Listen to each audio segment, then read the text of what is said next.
Boa noite. Hoje vamos juntos caminhar pela vida de Jesus, do silêncio de Belém à multiplicação de pães, das curas e parábolas ao Gólgota, da manhã da ressurreição à esperança que nos alcança até os dias de hoje. Mas antes de começar, conta pra gente nos comentários. De qual igreja você faz parte e de onde está nos assistindo? Se este conteúdo te agradar, deixe um gostei. Isso nos ajuda a alcançar mais pessoas. E se gosta de histórias bíblicas, considere se inscrever no canal. Agora, relaxe e vamos juntos seguir os passos do Mestre. Vamos voltar no tempo e imaginar juntos os primeiros anos da infância de Jesus. Tudo começa com uma viagem longa, exaustiva, que levava o casal Maria e José pelas trilhas empoeiradas da Judéia. Era o tipo de viagem que fazia o corpo doer e o tempo parecer eterno. Maria estava grávida. E não era uma gravidez comum. Havia algo diferente no ar. Ela sabia exatamente o que viria. Sabia que aquele filho carregava um propósito divino. Um sentimento difícil de explicar, mas impossível de ignorar. Algo vibrava dentro dela, junto com o menino. José, companheiro silencioso e atento, ia à frente, puxando um jumentinho onde Maria se sentava com cuidado. Com as mãos sobre a barriga, ela sentia o bebê se mover. Era como se o próprio céu soprasse vida dentro dela. Um caminho sagrado, apesar da simplicidade. Eles iam para Belém porque o imperador romano havia ordenado o recenseamento de toda a população. Nada digital, nada moderno. Apenas quilômetros de terra batida e a obrigatoriedade de cumprir a lei. Era andar, obedecer e não questionar. Só isso. E fazer isso grávida? Nem se fala.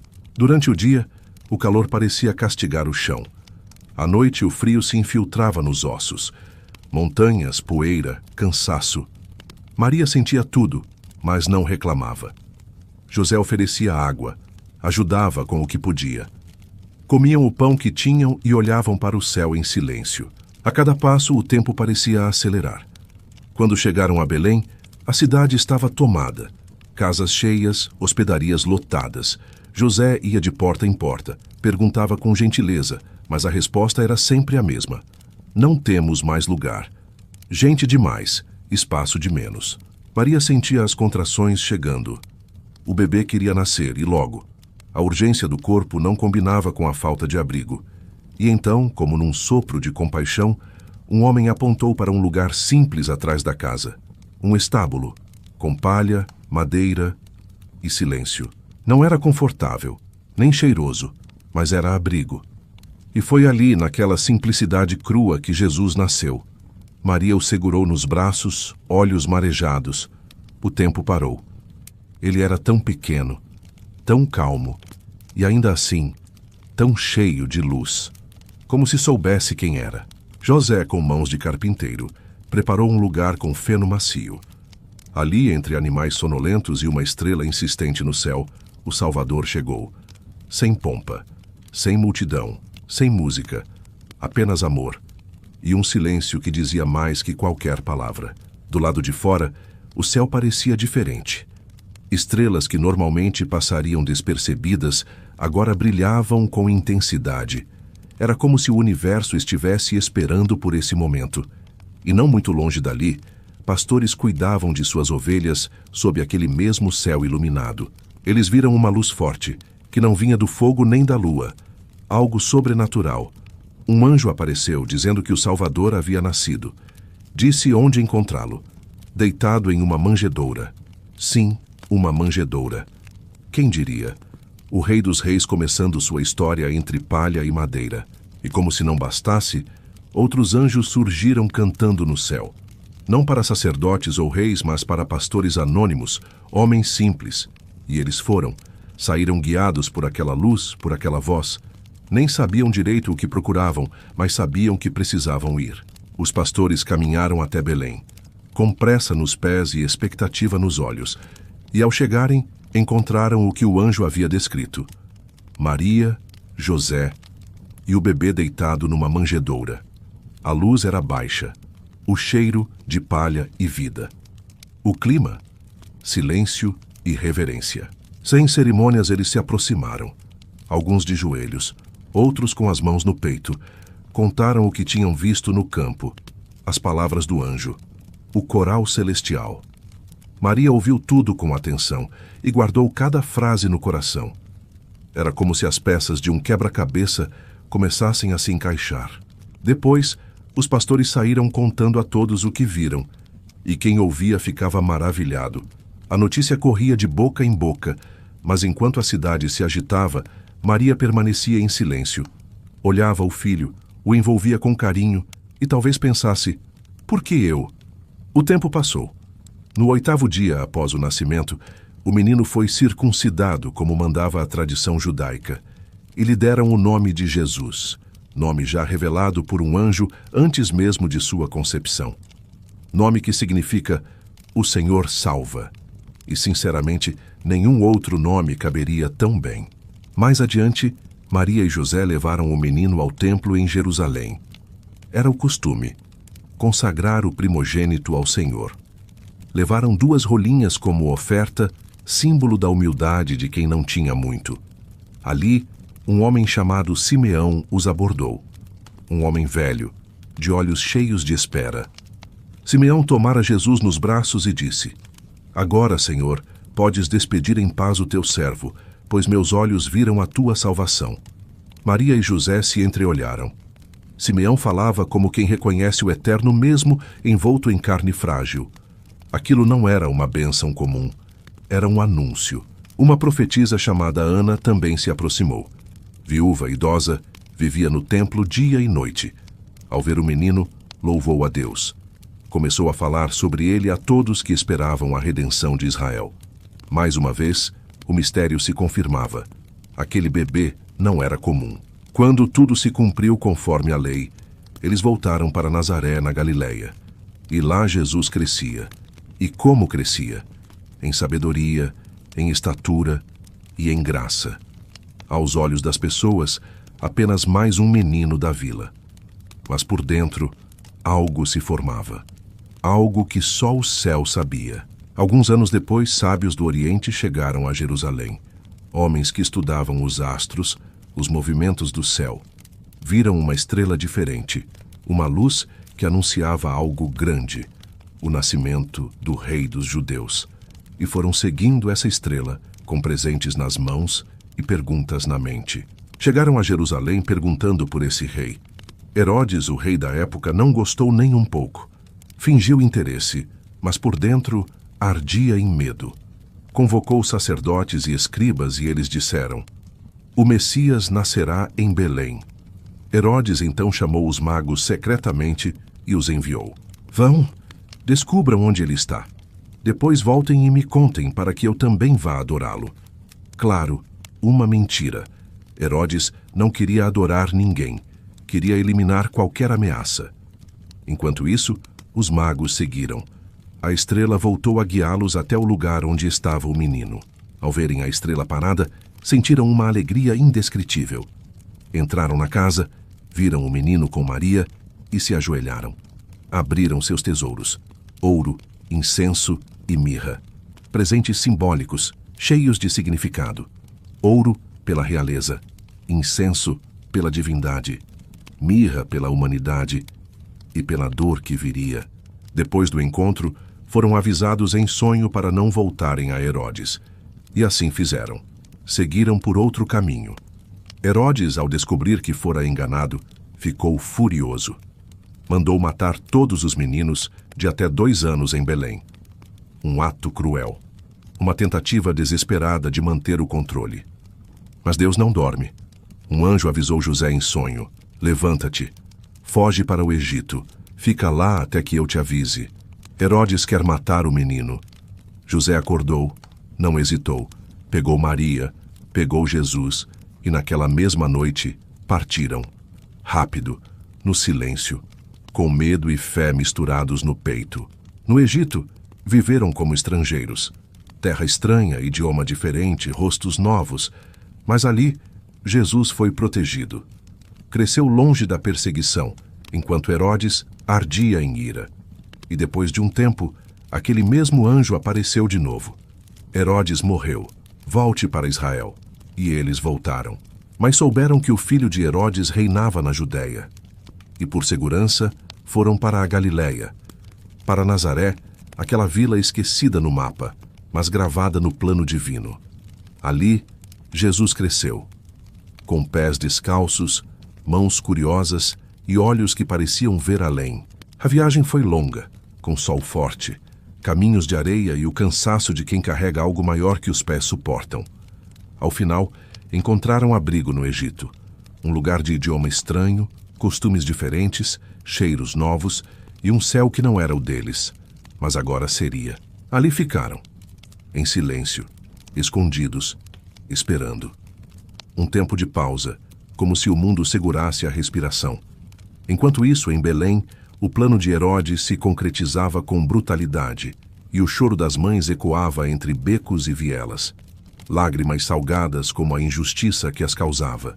Mas Jesus estava seguro, não apenas nos braços atentos de seus pais, mas guardado por algo muito maior. Um plano impossível de interromper, por mais que reis e soldados tentassem.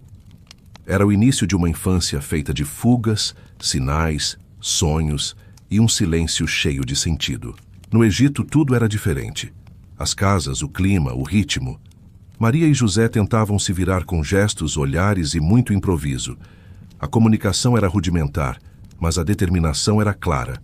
Era um novo começo, mesmo que longe de tudo que conheciam. José, como sempre, pôs as mãos para trabalhar. Encontrou madeira, ferramentas e fez o que sabia. Bancos, portas, móveis simples, o suficiente para garantir o pão de cada dia. Maria cuidava do lar e de Jesus, que crescia com olhos atentos e alma quieta, como quem escuta o mundo. Poucos ali sabiam quem ele era.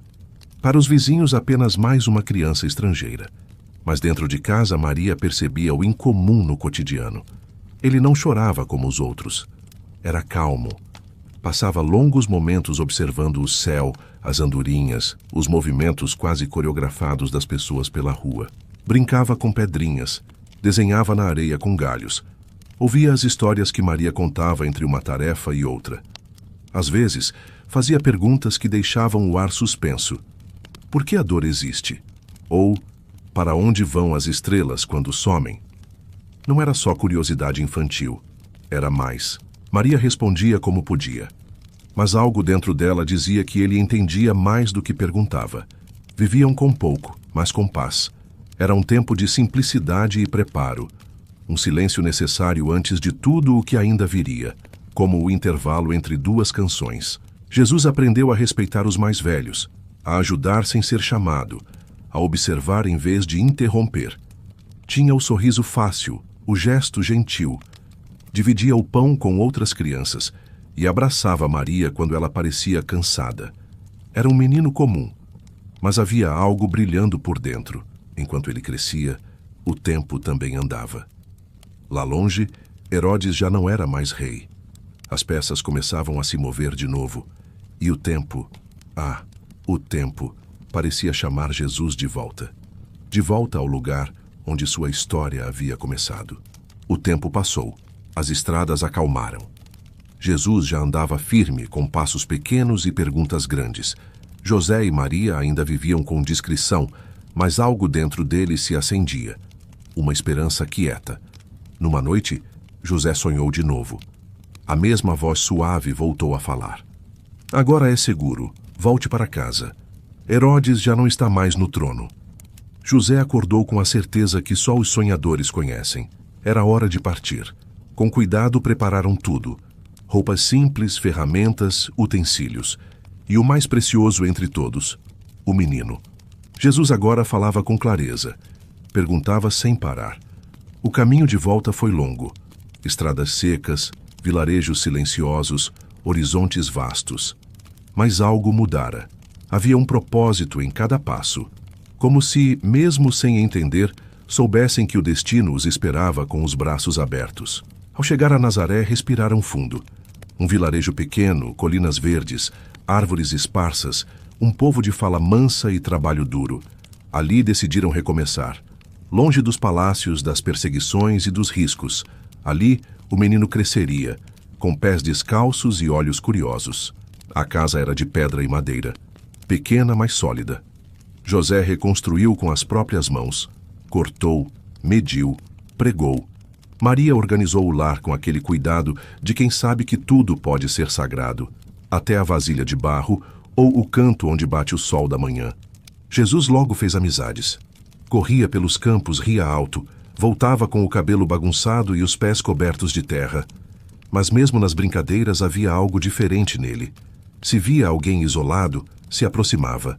Se alguém caía, ajudava antes de rir. Se adultos brigavam, ele escutava, quieto, como se já entendesse que dor nem sempre grita. Às vezes sussurra. Na vila José era respeitado. Justo, trabalhador, silencioso. Muitos diziam, esse menino vai ser como o pai. Mal sabiam, Jesus crescia aprendendo a viver com pouco. Comida simples, pão assado, frutas secas, peixe grelhado. Rotina sem pressa. Acordar cedo, ajudar, brincar, ouvir histórias sob a luz do fogo. E em tudo isso, havia uma paz que não vinha da ausência de problemas, mas da presença de propósito. Jesus crescia em tudo: altura, gentileza e um tipo de sabedoria que ninguém sabia explicar. Ele observava o jeito como José usava as ferramentas, como Maria dobrava os panos, como o sol se escondia atrás das colinas ao entardecer. Era como se tudo fosse uma lição viva. Com os vizinhos ele era educado. Ajudava sem esperar pedido. Algumas crianças achavam estranho. "Por que você não briga, Jesus?" perguntavam. E ele apenas sorria. Aquelas atitudes simples, às vezes, deixavam os adultos desconcertados. Era como se, mesmo sendo menino, já carregasse o peso e a leveza do céu. À noite, gostava de olhar as estrelas. Sabia o nome de algumas. Outras inventava. Deitava no chão com as mãos atrás da cabeça, como se esperasse que alguma estrela respondesse suas perguntas. Às vezes, Maria se sentava ao lado dele e apenas observava em silêncio. E nesse silêncio, entendia que aquele menino não era só dela. Ele pertencia ao mundo, e esse mundo cedo ou tarde o chamaria. José o ensinava o valor do esforço, do detalhe, da paciência. Carpintaria era mais que madeira e prego. Era escutar a matéria, respeitar o tempo, reconhecer os limites. E Jesus aprendia. Não com pressa, mas com entrega. Suas mãos pequenas já sabiam cuidar da madeira como se fosse gente. Certa vez um vizinho levou um banco quebrado. Antes que José dissesse algo, Jesus observou e falou: "Se cortarmos aqui e usarmos o apoio dali, ele volta a ficar firme." O homem riu. "Esse menino tem olho de mestre." José sorriu, e Jesus apenas voltou ao trabalho, como se nada. Os anos passaram. Jesus completou 12. Era a idade em que muitos garotos já trabalhavam. Outros aprendiam a cuidar do gado.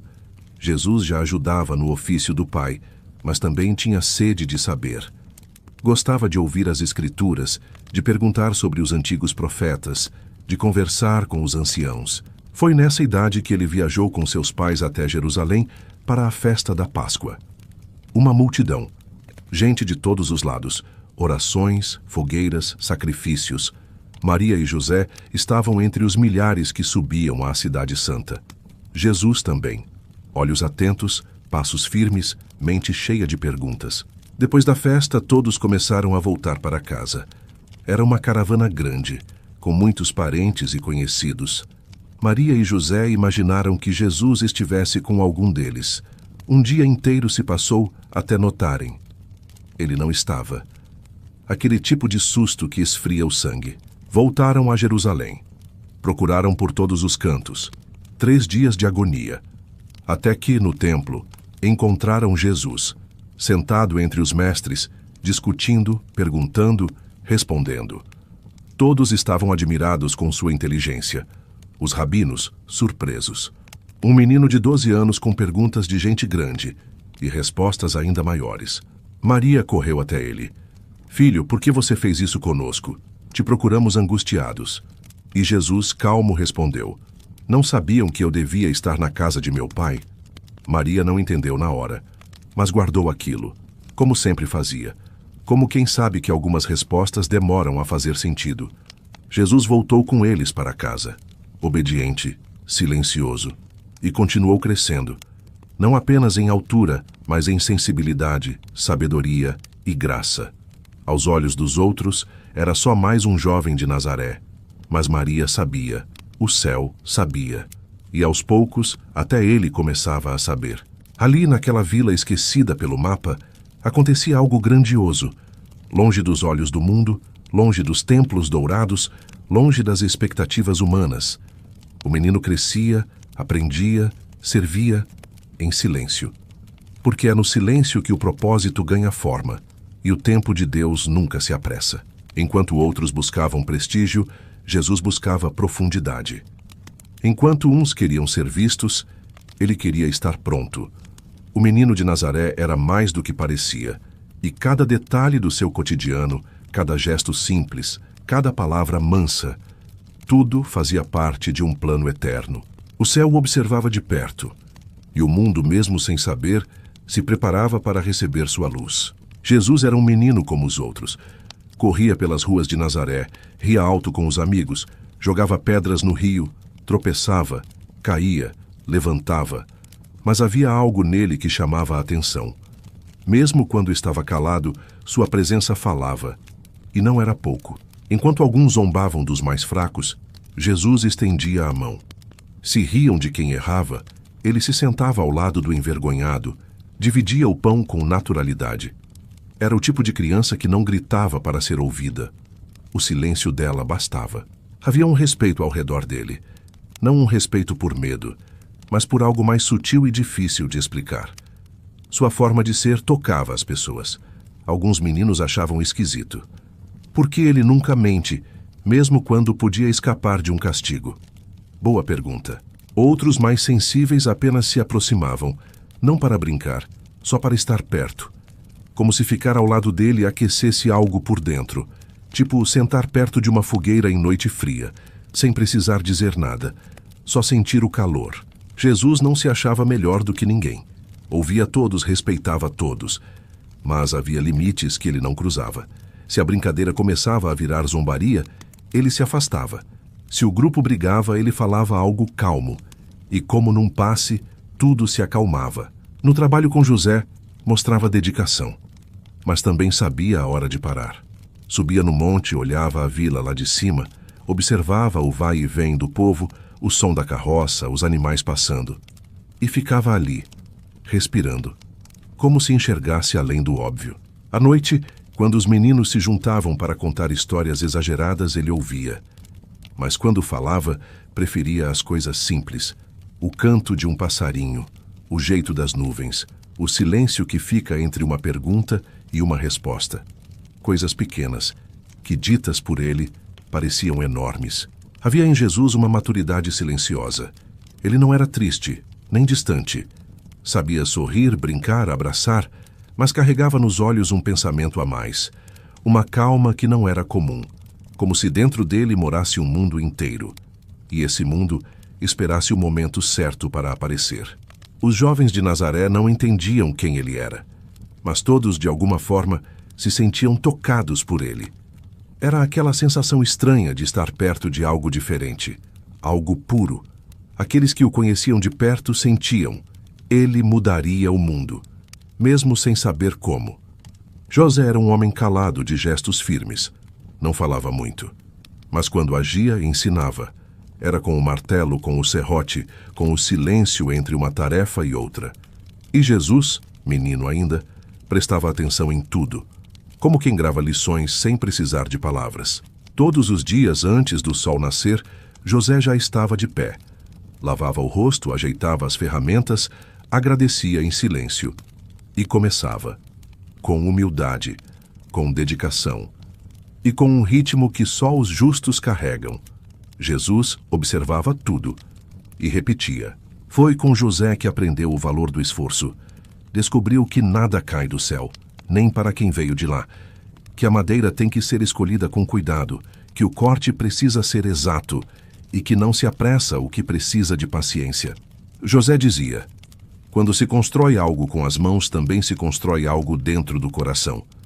Jesus levava isso a sério. Pegava o serrote com respeito, lixava cada peça com atenção, guardava as sobras de madeira. não por economia, por reverência. Mas José ensinava mais do que carpintaria. Ensinava a escutar primeiro, a não levantar a voz, a ser gentil, mesmo quando os outros não são. Jesus via o pai ajudar vizinhos sem cobrar nada, dividir comida mesmo quando era pouca, abrir a porta mesmo quando a casa estava cheia. Esses gestos moldavam o coração do menino, mais que qualquer ferramenta. E quando alguma coisa quebrava e José não conseguia consertar, ele não se irritava, apenas dizia: nem tudo é para hoje, meu filho. Algumas coisas só o tempo resolve. E Jesus ouvia, guardava, como sementes. Aprendeu a obedecer, não por medo, por amor. Sabia quando era hora de falar, quando era hora de ouvir, quando brincar e quando parar. Maria dizia que ele sempre foi diferente, mas foi com José que aprendeu firmeza, dignidade, trabalho com propósito. Foi com ele que entendeu que servir não é ser menor, é ser grande. Onde mais importa, cada pedaço de madeira, cada martelada ao lado do pai. Era como se Deus estivesse moldando não só móveis, mas o próprio caráter do seu filho. Por fora, Jesus era só mais um menino de Nazaré. Por dentro, caminhava com missão no peito. Os dias passavam como vento entre oliveiras, suaves, constantes. Jesus crescia em estatura, mas, acima de tudo, em sabedoria, em silêncio, em simplicidade, em profundidade. Ninguém ao redor imaginava o tamanho do plano que o céu guardava para ele. Nem ele sabia tudo. Ainda não, mas algo já pulsava dentro. Uma inquietação leve, um chamado sutil, como o céu costurando em silêncio cada fio do destino. Enquanto o mundo girava sem pressa, dentro dele tudo era preparação. Mas não do tipo barulhento. Era um preparo silencioso, feito de gestos, de observação e de pequenas escolhas. Sim, até o modo como Jesus ajudava Maria a dobrar os panos parecia carregar sentido. Ele era criança, sim. Brincava, corria, se sujava, mas não passava por cima dos outros para vencer. Não empurrava para ser o primeiro. Sabia perder e sabia rir disso. Quando alguém errava, ele não zombava. Quando alguém se machucava, era o primeiro a correr com um pano e um olhar calmo. Tinha olhos atentos, olhos de quem enxerga além do que vê. Observava o movimento do vento nas árvores, o jeito como a água escorria entre as pedras, o ritmo dos insetos no campo, como se até a natureza tivesse algo a ensinar. E, vamos combinar, tinha mesmo. Em casa ajudava Maria com as tarefas. Buscava água, organizava a mesa, segurava o cesto enquanto ela estendia as roupas, e entre um prato lavado e outro enxaguado, perguntava coisas como: mãe, por que as pessoas ficam tristes mesmo quando têm tudo? Ela sorria e respondia com o coração. Jesus gostava do entardecer, a luz dourada que invadia a casa, o cheiro do pão assando, os sons da vila diminuindo. Sentava perto da porta e ficava ali, quieto, às vezes com uma pedra nas mãos, girando devagar, outras vezes com os olhos perdidos no céu em mudança. Maria o chamava para dentro e ele vinha. À mesa comia com calma, agradecia cada refeição. Não pedia muito, não exigia nada. À noite deitava em silêncio e dormia com um leve sorriso no rosto, como se soubesse que estava exatamente onde deveria estar. Nos sábados acompanhava os pais à sinagoga. Sentava com os outros meninos, mas seu olhar ficava preso no rolo das Escrituras. Ouvia com atenção. Às vezes, fazia perguntas que deixavam os adultos pensativos. Outras vezes, só escutava, como se cada palavra estivesse sendo gravada dentro dele. Os mestres notavam sua atenção. Alguns achavam bonito, outros desconfortável. Era estranho ver tanta quietude num menino tão novo. Mas Jesus não fazia por vaidade. Aquilo era natural. Era dele. Era como se as palavras da lei encontrassem eco dentro do seu próprio espírito. Certa vez, durante uma leitura, ouviram sobre o Messias. Muitos comentaram, debateram, questionaram. Jesus ouviu tudo em silêncio. Depois sussurrou: ele vai entender os que choram. Maria, que estava por perto, engoliu seco. Sabia que ali havia mais do que uma simples frase. mas não disse nada. Em cada gesto, Jesus mostrava quem era, mas sem pressa, sem anúncio, sem necessidade de ser reconhecido. Ele estava se tornando, como a semente que cresce escondida até o dia de romper a terra. Nos campos, ele gostava de andar descalço, sentir a terra sob os pés, o vento bagunçar os cabelos. Conversava com os animais, não como quem espera a resposta, mas como quem sabe que toda criatura tem seu lugar no plano divino. Se encontrava uma formiga carregando algo pesado, abaixava-se e observava. Se via uma planta seca, tocava nela com cuidado. Às vezes, parecia que orava, mas com o corpo, com o toque, com o olhar. Como se estivesse em conversa constante com o Criador. José e Maria observavam com amor e com certo espanto. Eles sabiam, mas ao mesmo tempo se surpreendiam todos os dias. Ele não era um menino distante, era presente, participava, mas havia algo ali, algo que eles sentiam mais do que compreendiam. Jesus crescia em Nazaré, longe dos palácios e da atenção dos grandes. Crescia entre pedras, martelos, farinha e histórias sussurradas. Crescia aprendendo a esperar, a servir, a amar, sem palco, sem aplausos, só com presença, só com propósito. E o tempo passava. Cada dia era uma preparação, um passo a mais, um tijolo na fundação de algo muito maior. E mesmo que ninguém ao redor soubesse, o céu sabia. O céu acompanhava. O céu sorria. Porque aquele menino, de pés sujos e olhos brilhantes, era a resposta que o mundo nem sabia que precisava. Ali na rotina singela de uma vila esquecida, ele ia sendo moldado. Cada pedaço de madeira cortada, cada gesto de bondade que ninguém via, cada pão dividido, tudo era parte do preparo. José envelhecia e, em algum momento, partiu. E Jesus, então, assumiu o papel de homem da casa. Cuidou de Maria com ternura, protegeu com firmeza, sem se queixar, sem fugir, sem fazer alarde. O mundo lá fora seguia seu ritmo. Governantes subiam e caíam. O povo esperava o Messias. Mal sabiam que ele já estava entre eles, invisível, na figura de um jovem comum. E quando os olhos do céu viram que tudo estava pronto, o tempo começou a se mover. Porque aquilo que é divino não aparece ao mundo de repente. Primeiro, cria raízes no escondido. É assim com as sementes. E foi assim com o Filho do Homem. Em Nazaré, os dias já não pareciam os mesmos. Jesus sentia dentro do peito uma certeza serena. Era como se Deus murmurasse: é hora. Um chamado manso, mas firme. Algo se movia. A espera chegava ao fim.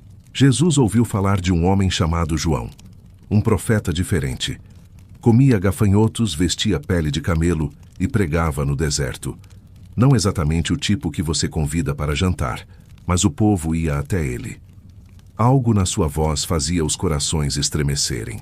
João não tinha papas na língua.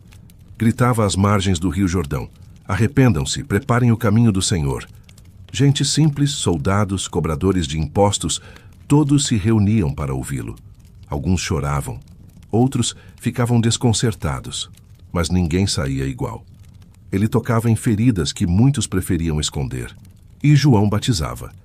Não com rituais pomposos, mas com água e verdade. O povo mergulhava nas águas do Jordão buscando uma nova vida. João deixava claro: ele não era o Messias. Era apenas a voz que prepara o caminho, o prenúncio de algo maior. E isso já era muito.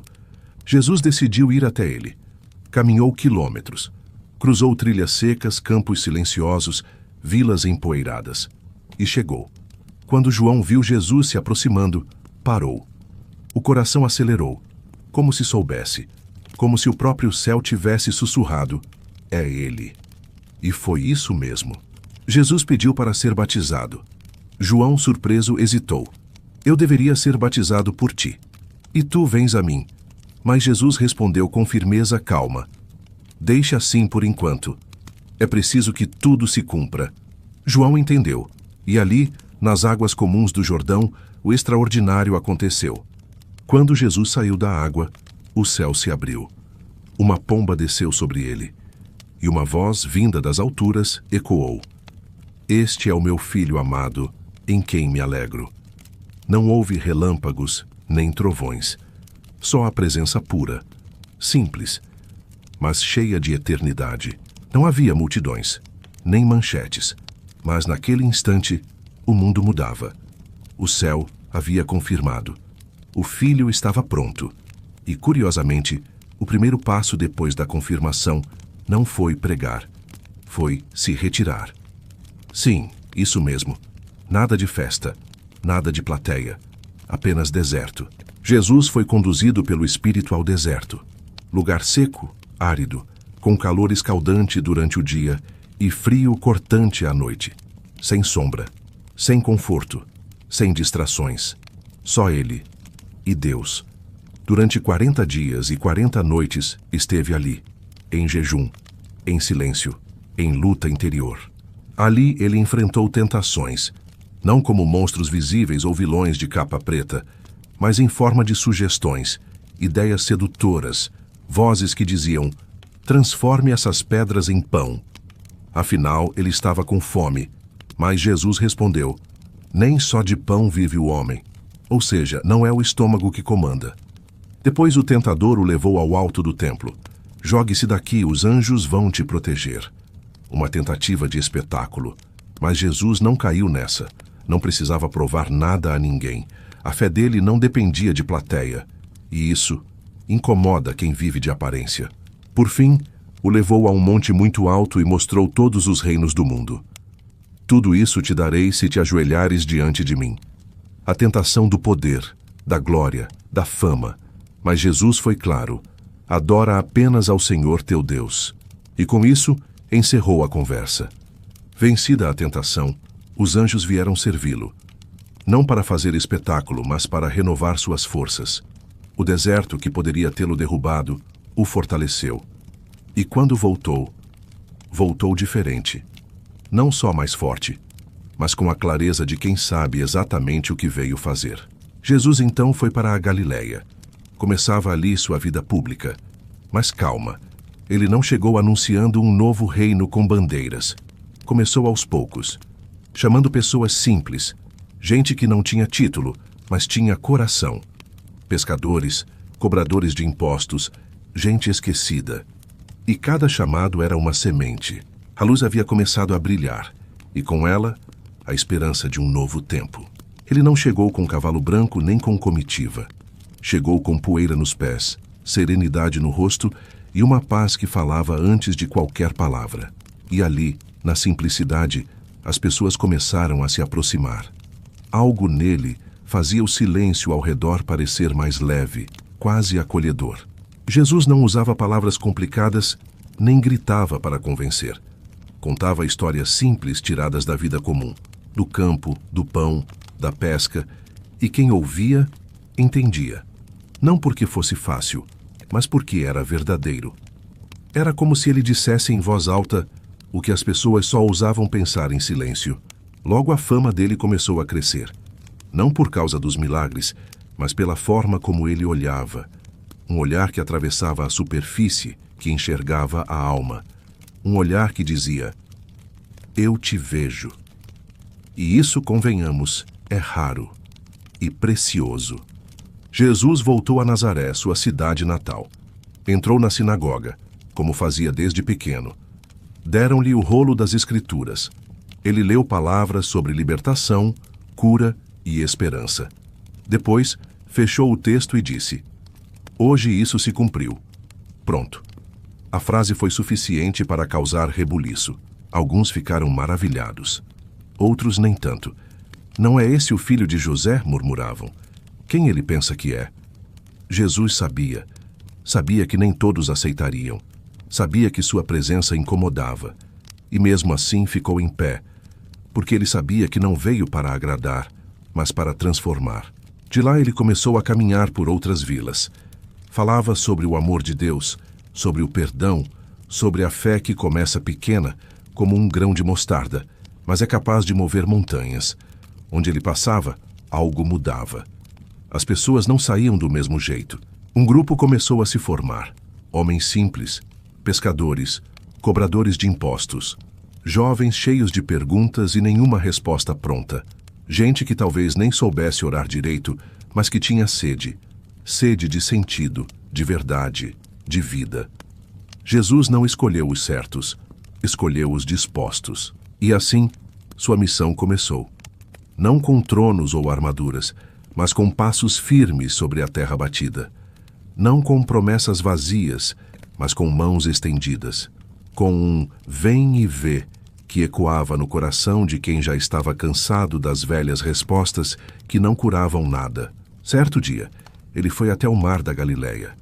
Lá estavam Simão e André jogando redes na água, mãos calejadas, olhos cansados. Jesus se aproximou e disse: "Venham comigo, farei de vocês pescadores de gente." E sem perguntar nada, eles deixaram tudo: as redes, os barcos, os medos. Mais à frente, chamou Tiago e João. Estavam com o pai consertando redes. Jesus falou e eles foram. Foi como se aquela voz os chamasse de um lugar que nem sabiam existir. Uma voz que dava coragem até para largar o que parecia certo em busca de algo eterno. Vieram outros. Mateus, o cobrador de impostos que ninguém suportava. Tomé, cheio de dúvidas. Judas, com suas tensões internas. Simão, Bartolomeu, Felipe. Nenhum deles era herói. Nenhum tinha currículo religioso. Mas todos tinham uma coisa em comum. Estavam dispostos a seguir, mesmo sem saber exatamente aonde. Viviam com Jesus. Comiam onde dava. Dormiam onde podiam. Aprendiam com os gestos dele, com os silêncios e, principalmente, com o jeito que ele tratava as pessoas. Jesus ensinava com a vida. Mostrava que poder não era sobre mandar, mas sobre servir, sobre lavar os pés, sobre ceder o lugar.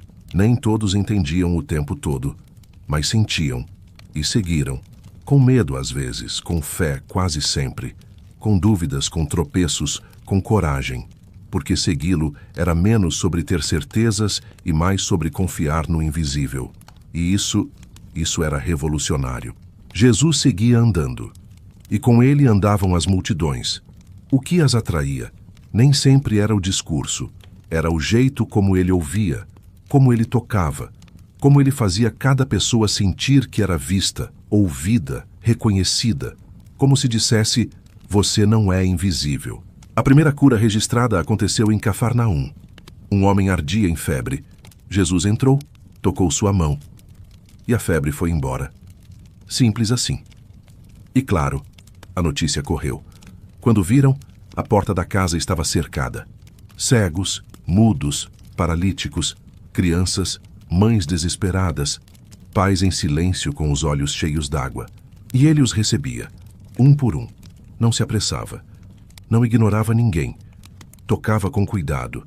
Dizia palavras com peso de bálsamo. Era como se aquele toque devolvesse mais que saúde, devolvesse dignidade. Era como se ele dissesse: "Você ainda importa, mesmo com a dor, mesmo com as marcas."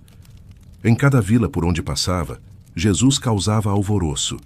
Mas não por buscar atenção, era o contrário. Ele evitava a fama. Dizia para alguns curados: "Não conte a ninguém." Como se dissesse: o milagre não é propaganda, é cuidado. E ainda assim, as pessoas contavam, porque era impossível não contar.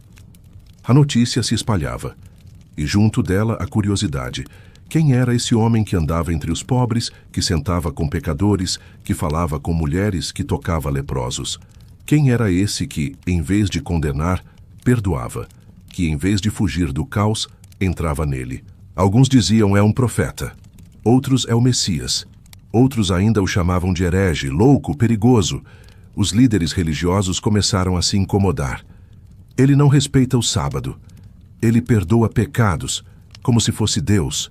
A tensão crescia, mas Jesus seguia, firme, com paz nos olhos. Certa vez um paralítico foi levado até ele.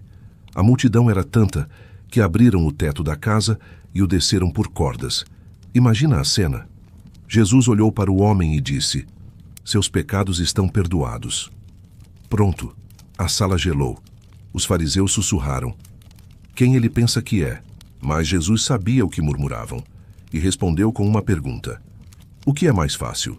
Dizer: seus pecados estão perdoados ou levante-se e ande?" Então olhou para o paralítico e disse: Levante-se. E ele levantou, pegou sua maca e foi embora andando e dançando, provavelmente. Esse era Jesus. Ele não curava só o corpo, ele alcançava a raiz da dor, ele restaurava por inteiro. E isso confundia muita gente, porque é mais fácil lidar com milagre do que com perdão. Mais fácil aceitar cura física do que mudança de vida. Outras curas vinham. Um cego enxergava. Uma mulher doente tocava seu manto e era curada. Um homem com a mão ressequida voltava a estendê-la. Cada gesto, uma revolução. E cada milagre, uma mensagem. Você não está esquecido. Era como se ele costurasse de novo as partes rasgadas das pessoas. E havia também as palavras. As palavras. Jesus falava de um jeito que ninguém falava. Sem rodeios, sem fórmulas, usava histórias, parábolas, imagens do cotidiano, o semeador, a ovelha perdida, a moeda encontrada, o filho que vai embora e o pai que espera. Quem queria entender, entendia. Quem não queria e só ouvia. Mas ninguém ficava indiferente. Ele falava com autoridade, e não como os mestres da lei. Não lia os textos sagrados como se fossem distantes. Falava como quem os escrevia com o coração. Um dia subiu num monte e começou a ensinar. As pessoas sentaram. Crianças no colo, velhos apoiados em cajados, mães amamentando, e ele começou. Felizes os pobres em espírito, porque deles é o reino dos céus. E foi falando. Um sermão que até hoje ecoa. Não mandava apenas amar os amigos, mandava amar os inimigos. Orar por quem persegue. Dar a outra face. Não acumular tesouros. Não julgar. Buscar primeiro o reino. Quem ouvia, ou ficava inquieto, ou era transformado. Mas ninguém saía ileso. Suas palavras entravam como sementes no solo da alma. Entre uma caminhada e outra, alimentava multidões. Com 5 pães e 2 peixes, alimentou mais de 5.000 pessoas. Sim, um lanche de criança virou banquete. E depois ainda sobraram cestos. Como se dissesse, comigo nunca falta, sempre sobra. A abundância vinha onde só havia escassez. Mas ele também buscava silêncio. Às vezes, se afastava. Ia para o monte, orava, ficava a sós. Precisava disso. Mesmo sendo quem era, ele também se retirava para ouvir o Pai. Porque até o Filho de Deus sabia. Sem intimidade com o alto, a missão perde o norte. E ele não fazia nada por impulso. Cada passo era pensado, cada gesto carregado de intenção. Sabia quando curar, quando calar, quando confrontar, quando estender a mão. Sabia o peso das palavras e o valor do silêncio, como alguém que conhece o tempo e respeita cada estação. Jesus não era apressado, nem ansioso. Sabia que a missão era grande, mas não corria. Ele caminhava, parava para ouvir crianças, para olhar flores, para contar histórias, para consolar viúvas, para tocar os invisíveis. Sua pressa era zero, sua presença total. E assim, passo a passo, palavra por palavra, milagre por milagre, ele foi deixando pegadas que nunca mais seriam apagadas. Pegadas que até hoje seguimos tentando alcançar. Jesus sabia. Quem escuta com o coração entende além das palavras. E era assim que ele ensinava. Parábola após parábola, ia plantando sementes de luz em meio à escuridão do mundo. Sementes que, curiosamente, continuam florescendo até hoje, como se carregassem raízes que ignoram o tempo. Mas nem todos gostavam da sua presença. A multidão o amava, sim. O povo comum, aquele que carregava dor nos ombros e esperança no olhar. Mas os poderosos, esses começavam a se incomodar, principalmente os que viviam das regras, das aparências, do controle. E você sabe como é. Quando a luz chega, quem vive nas sombras não fica feliz. Os chefes religiosos o observavam com desconfiança. Quem é esse que ensina sem ter estudado com a gente? Por que quebra as regras do sábado? Como ousa perdoar pecados se só Deus pode? Eles viam milagres, mas não celebravam. Viam curas, mas só enxergavam ameaça. Jesus sabia disso. E mesmo assim não se calava. Ele não veio para agradar, veio para libertar. Por isso, Continuava andando com os excluídos, se aproximando dos impuros, acolhendo os odiados. E isso, é claro, escandalizava os poderosos, que estavam acostumados a controlar até o amor. Um dia, ao entrar no templo, viu que o haviam transformado num mercado. Vendedores, cambistas, lucro em cima da fé. E então, sem medo, virou as mesas, expulsou os comerciantes e disse: minha casa será chamada casa de oração. Vocês a transformaram num covil de ladrões. Foi a gota d'água. Os líderes religiosos se reuniram às escondidas. Precisamos calar esse homem. Mas Jesus não se escondia. Continuava andando, curando, falando com o povo, contando histórias. Continuava sendo ele mesmo, firme, mesmo sendo criticado, vigiado, julgado. Sua missão nunca foi ser aceito, era ser verdadeiro. E ele sabia. A luz sempre incomoda. Mas sabia também que a verdade tem um preço, e ele estava disposto a pagar. Seguia com serenidade. Olhar tranquilo, passos firmes. O povo percebia e amava esse homem que não se curvava ao medo, mas caminhava com coragem e fé. Apesar de tudo, da correria, dos milagres, das multidões, Jesus sabia que não poderia viver sem o silêncio. Precisava de momentos a sós com o Pai. Momentos onde o barulho do mundo não alcançava, onde a alma respirava fundo e a oração era o único idioma. Por isso, muitas vezes, ele se retirava. Subia montanhas e ia para lugares desabitados, não para fugir, mas para se reencontrar.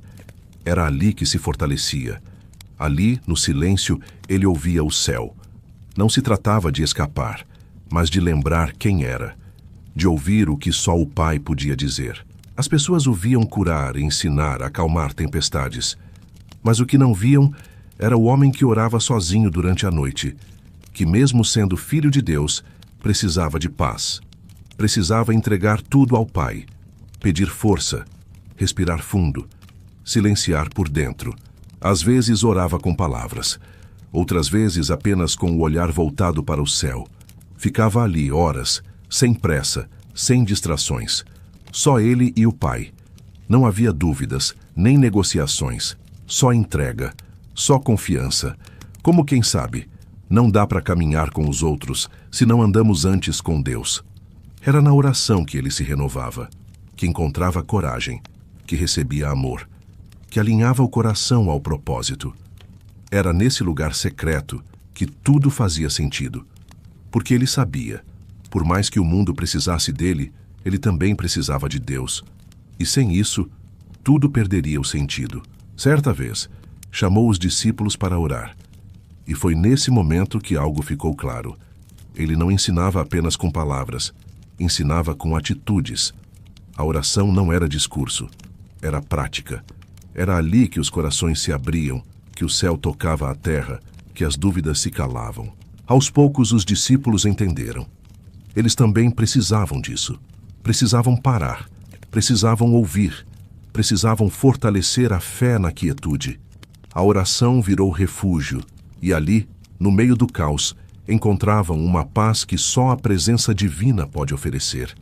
Jesus achava Deus no silêncio, e o silêncio passava a habitar neles. Enquanto isso, os milagres continuavam, um após o outro.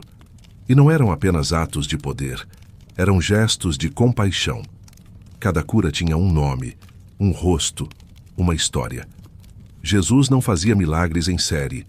Ele olhava nos olhos, chamava pelo nome, tocava com respeito. Isso fazia toda a diferença.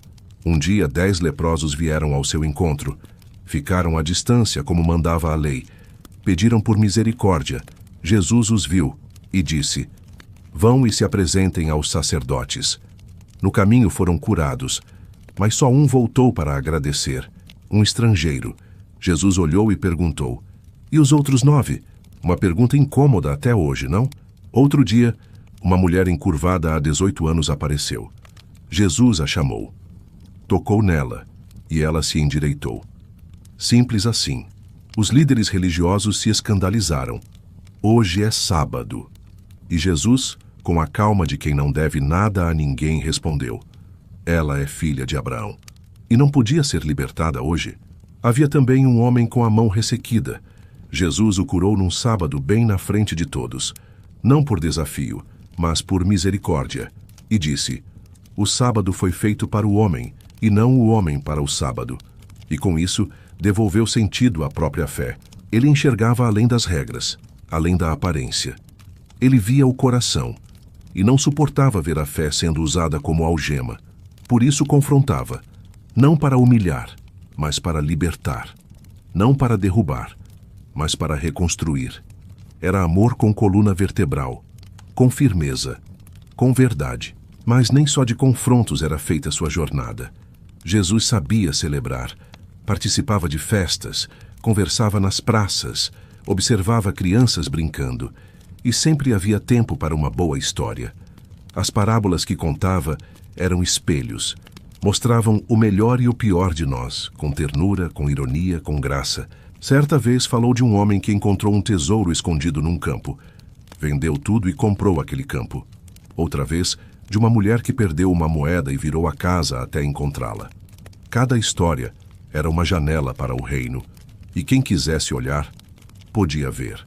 Falou do semeador, da semente, do solo, e de como alguns ouvem e logo esquecem, outros ouvem e frutificam. Também contou de um pai que teve 2 filhos. Um fugiu, gastou tudo, quebrou a cara e voltou. E o pai? Abraçou, beijou, fez festa.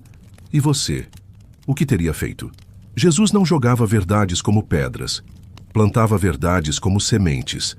Às vezes elas germinavam rápido, outras demoravam, mas sempre encontravam algum solo, mesmo que pequeno. E é isso que ele buscava, solo fértil, um coração disposto. Porque o reino não entra pela força, entra pela abertura. E o reino que ele anunciava não era um lugar físico, era um jeito de viver. Era estar no mundo com olhos diferentes. Era amar sem medida, servir sem interesse, perdoar sem calcular. Era, em resumo, viver como se Deus estivesse mesmo por perto, e não apenas nas orações bonitas. Com o tempo, Jesus foi sendo reconhecido não apenas como um mestre, mas como alguém diferente. Ele fala com autoridade, diziam. E essa autoridade não vinha do cargo, nem do templo, nem dos livros. Vinha da coerência entre o que dizia e o que vivia. E isso é raro. Em certa ocasião, ele perguntou aos discípulos: quem dizem as pessoas que eu sou? Uns diziam João Batista, outros Elias, outros um profeta. Mas então ele perguntou diretamente: e vocês, quem dizem que eu sou? Pedro, com coragem no peito, respondeu: tu és o Cristo, o Filho do Deus vivo. Jesus sorriu, mas também avisou: vocês ainda não entendem tudo, mas vão entender. E começou a prepará-los. Falou que seria rejeitado, sofreria, seria morto e ressuscitaria. Eles não entenderam. Como assim? O Messias morrer? Não era esse o plano que esperavam, mas era o plano certo. Mesmo que difícil de aceitar. E mesmo com os discípulos confusos, Jesus seguia. Curava, ensinava, amava. E pouco a pouco ia mostrando que ser forte não é sobre dominar, é sobre servir. Que o maior é o que se faz menor. Que o primeiro é o que se coloca por último. Uma revolução de dentro para fora. Ele não queria seguidores deslumbrados. Queria gente disposta a amar de verdade, a carregar a cruz, a perdoar 70 vezes 7, a caminhar a segunda milha, a dar a túnica quando já tivessem levado o manto, um chamado radical, incômodo, transformador. E assim, Jesus seguia. Com passos firmes, coração cheio e olhos voltados para o alto, sabia o que viria, mas não recuava, porque sabia, amar sempre vale a pena, mesmo quando dói, mesmo quando incomoda, mesmo quando custa tudo. Teve um dia em que ele viu uma mulher chorando à beira da estrada. Ela havia perdido tudo: família, saúde, dignidade. Jesus se aproximou sem dizer nada, sentou-se ao lado dela. Não fez discurso, só ficou ali. E naquele gesto silencioso, ela sentiu como se o próprio céu a abraçasse. Noutra ocasião, uma criança correu até ele e se jogou nos seus braços. Jesus a levantou com carinho, sorriu e disse: É assim que deve ser o coração de quem deseja o reino de Deus. Ele sabia, nos gestos pequenos mora o verdadeiro sentido da vida. Ele também reuniu os discípulos com mais frequência. Conversava com eles sobre fé, coragem, humildade e, principalmente, sobre amor. Um dia, lavou os pés deles, um mestre ajoelhado diante de seus seguidores, um gesto que dispensava legenda. Era como se dissesse: quem quiser ser grande, aprenda primeiro a servir. Esses últimos momentos com eles não foram feitos de grandes milagres, mas de coisas quase imperceptíveis. Olhares demorados, mãos que se tocavam por mais tempo, palavras ditas em voz baixa. Ele estava se despedindo, mas não com tristeza, com amor que sabe deixar sementes. E cada pessoa que o encontrava nesse tempo sentia algo mudar por dentro. Um tipo de paz difícil de explicar. Um amor que não exigia nada em troca. Ele não dizia adeus, só deixava a presença marcada no outro, como quem sussurra: mesmo que eu vá, continuo com você. Aos poucos, com gestos simples e palavras calmas, Jesus foi preparando seus amigos, preparando-os para a ausência, mas também para a missão. Não com medo, mas com ternura. Então chegou a noite, uma noite comum para muitos, mas que seria a última para ele, ao lado dos seus. Reuniram-se numa sala simples, nada de pompa. Uma mesa de madeira, um pão comum, uma jarra de vinho, era o necessário. Ali, naquela simplicidade, algo eterno aconteceria. Jesus olhava para cada um dos 12 com ternura. Conhecia suas falhas, mas também o coração que ainda buscava a luz. Eles sentaram-se juntos. Riram, conversaram. Talvez alguns nem soubessem a importância daquele jantar, mas ele sabia. E por isso, no meio da refeição, tomou o pão. Ergueu os olhos ao céu, agradeceu e partiu com as mãos. Disse: este é o meu corpo, que é entregue por vocês. Os discípulos se entreolharam. O ar ficou denso. Alguns não entenderam, outros apenas escutaram. Em seguida, ele pegou o cálice, ergueu-o com reverência e disse: este é o cálice da nova aliança, no meu sangue derramado por vocês. Sempre que beberem, lembrem-se de mim. Ninguém respirava. O silêncio era cheio de sentido. Jesus não apenas partia o pão, partia a si mesmo. Era como se dissesse: mesmo que eu não esteja aqui, vocês me encontrarão neste gesto, na partilha, no cuidado, no amor, na memória viva de cada ceia sincera. Ali, naquela noite silenciosa, ele criou uma lembrança eterna. A ceia não foi só despedida, foi recomeço, um novo pacto, um jeito de dizer: não estou indo embora, estou ficando de outro modo. A mesa se tornou símbolo, símbolo de entrega, de presença, de eternidade. Até hoje, quando alguém se senta diante de Deus com o coração aberto, é como se estivesse de volta àquela mesa, na partilha do pão, no vinho que é memória, no espaço que acolhe. Aquela ceia continua acontecendo, em silêncio, em fé, em amor. Depois da ceia, a noite ficou mais densa. Jesus e os discípulos seguiram pelas pedras da rua até o Getsêmani, um jardim tranquilo de árvores antigas e sombras longas. Ali, ele costumava orar. Mas naquela noite, algo pesava. Era diferente. O coração dele estava apertado. Ao chegarem, ele pediu aos discípulos: fiquem aqui comigo, vigiem e orem. Mas por dentro ele sabia, essa batalha seria só dele. Uma luta sem espadas, entre fé e medo, entre missão e dor, entre entrega e silêncio. Era o início da parte mais difícil. Afastou-se um pouco, ajoelhou-se. O chão estava frio. A escuridão do céu parecia refletir o peso que sentia. E então orou. Mas não foi uma oração leve. Foi um clamor rasgado. Pai, se for possível, afasta de mim este cálice, mas que seja feita a tua vontade, não a minha. Essa frase dizia tudo. Jesus não estava fugindo, mas também não fingia que não doía. Ele mostrou sua humanidade, mostrou que mesmo o Filho de Deus pode sentir medo, pode suar sangue, pode ter o coração apertado até quase parar. Voltou aos discípulos. Estavam dormindo.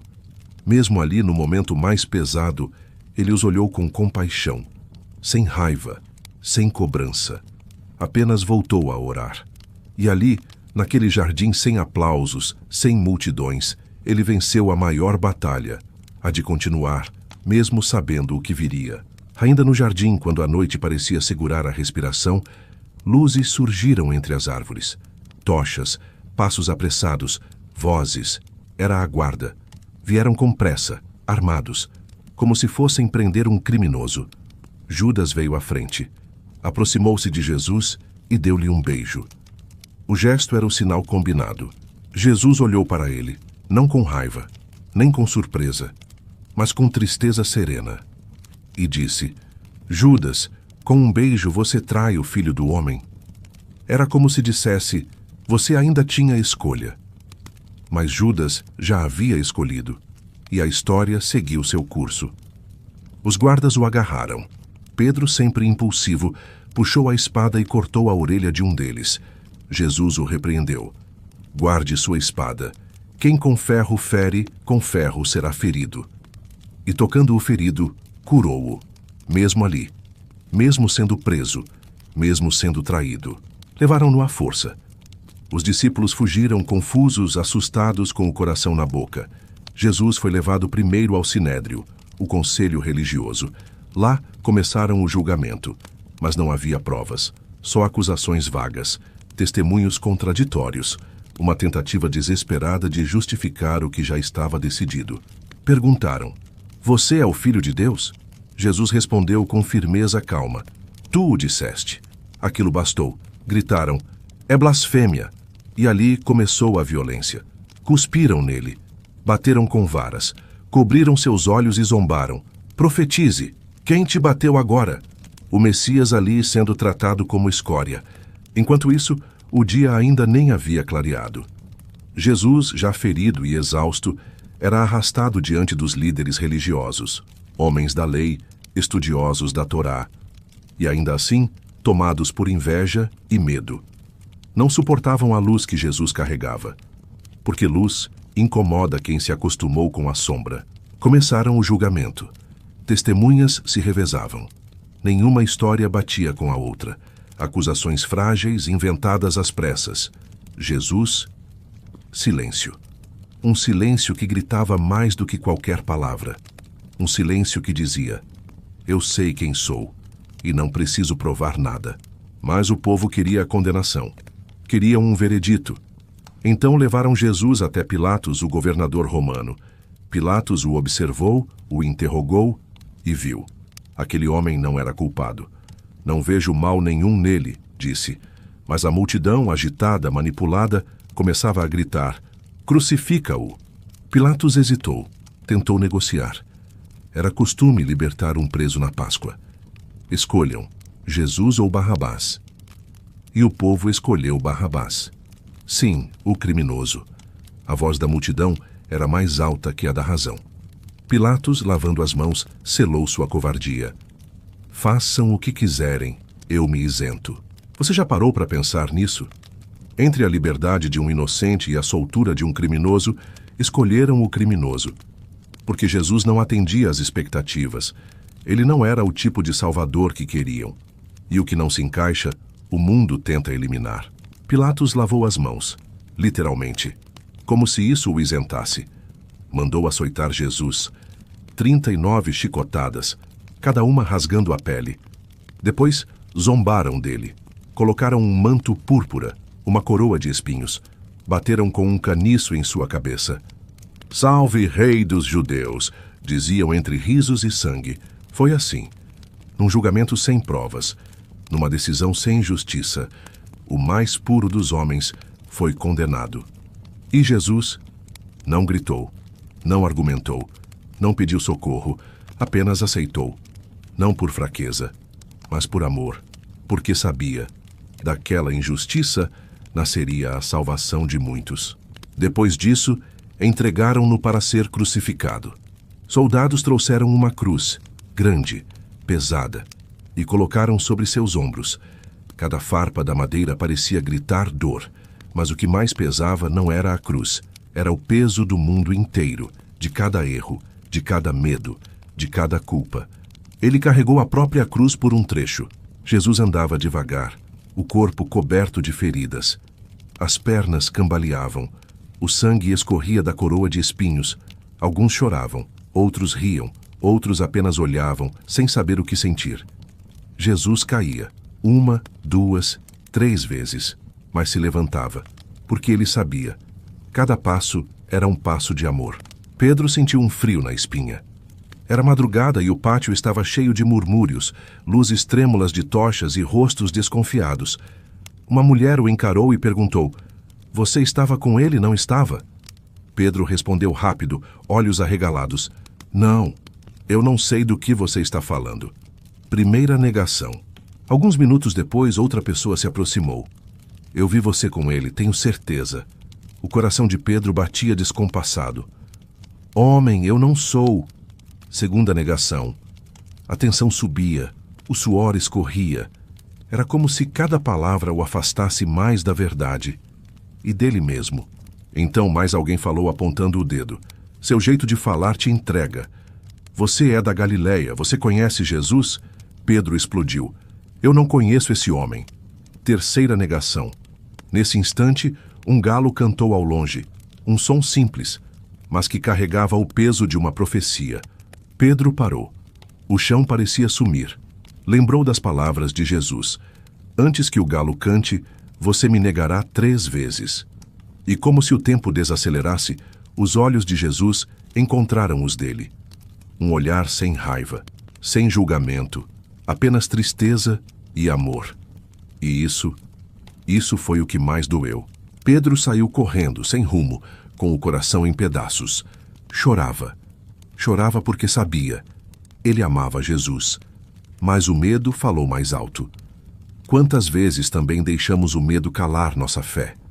Quantas vezes nos escondemos, mesmo sabendo quem somos e quem amamos? Mas essa história não termina na vergonha, porque Jesus já sabia. E mesmo assim havia chamado Pedro de amigo.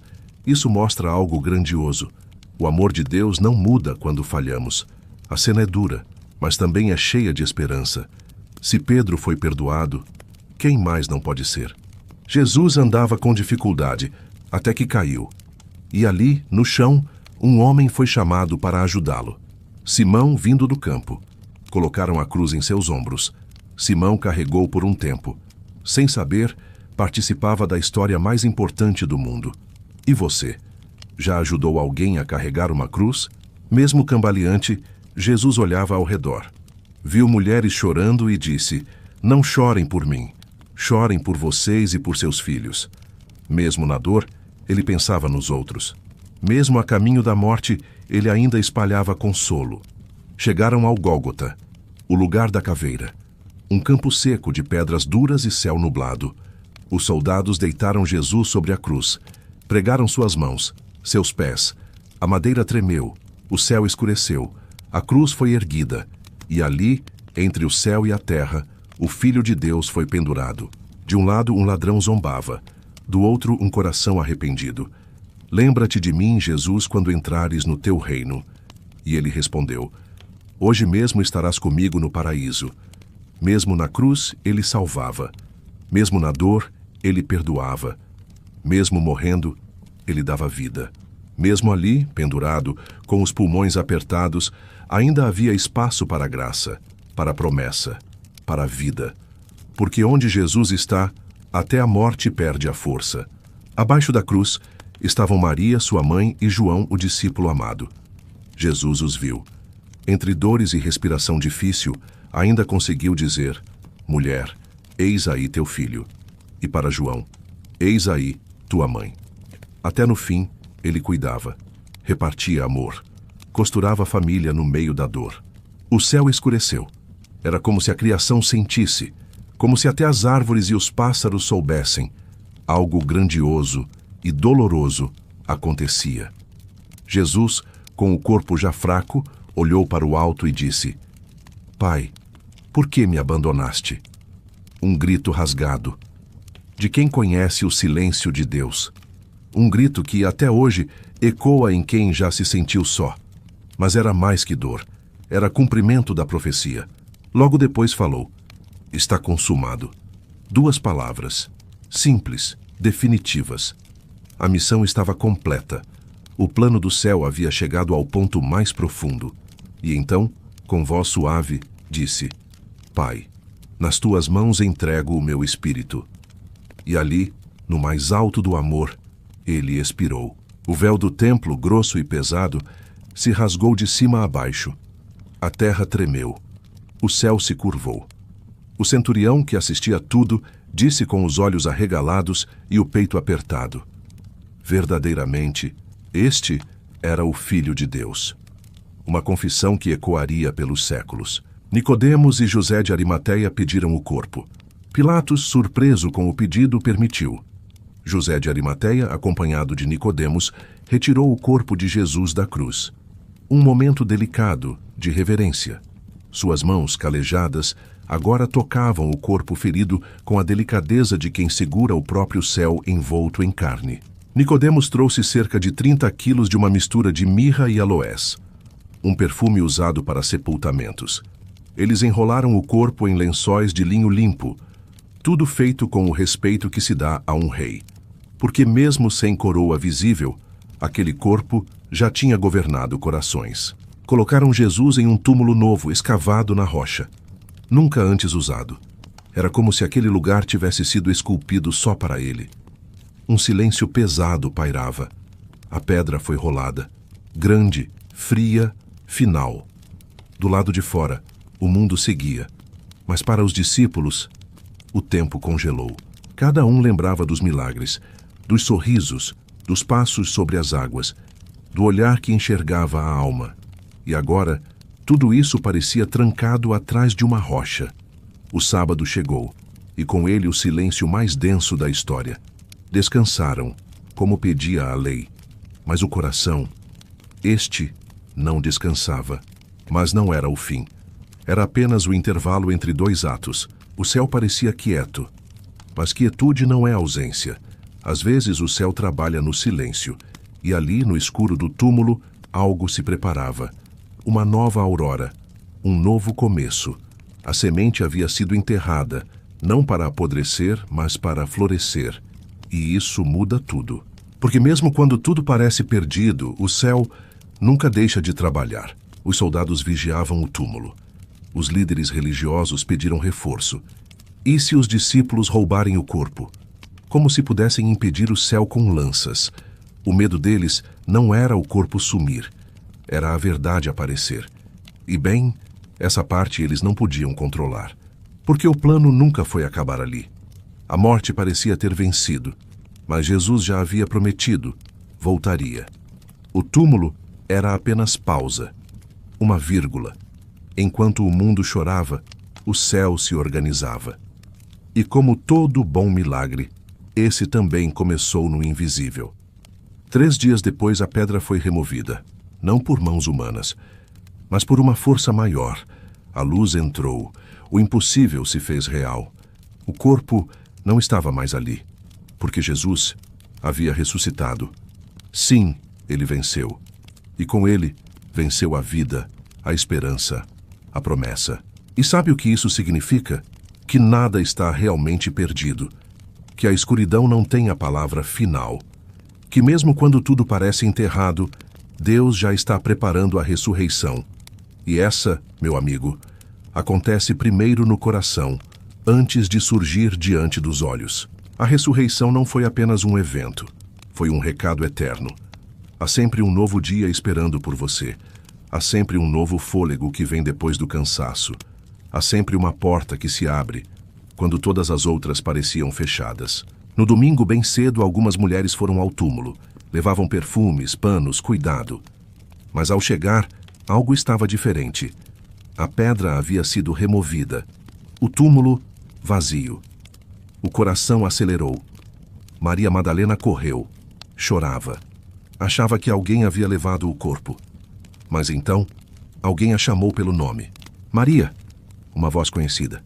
Uma voz que atravessava o medo. Ela se virou e viu Jesus, vivo, ressuscitado. E ele disse: vai, conta aos meus irmãos. E ela foi, correndo, chorando, sorrindo. O céu tinha vencido. A vida tinha vencido. A morte, enfim, tinha perdido sua coroa. Naquela manhã de domingo, Jesus mostrou ao mundo que a vida pode ser renovada, que o amor é mais forte que a morte, que a verdade não fica no túmulo e que quando tudo parece fim, pode ser apenas o começo. Um recomeço que nasce da fé. Aos poucos ele foi aparecendo. Para os discípulos, para os que duvidaram, para os que tinham medo. Mostrou as mãos, comeu com eles, caminhou com eles, riu com eles. Porque a ressurreição não é só milagre, é reencontro. É um eu voltei carregado de amor.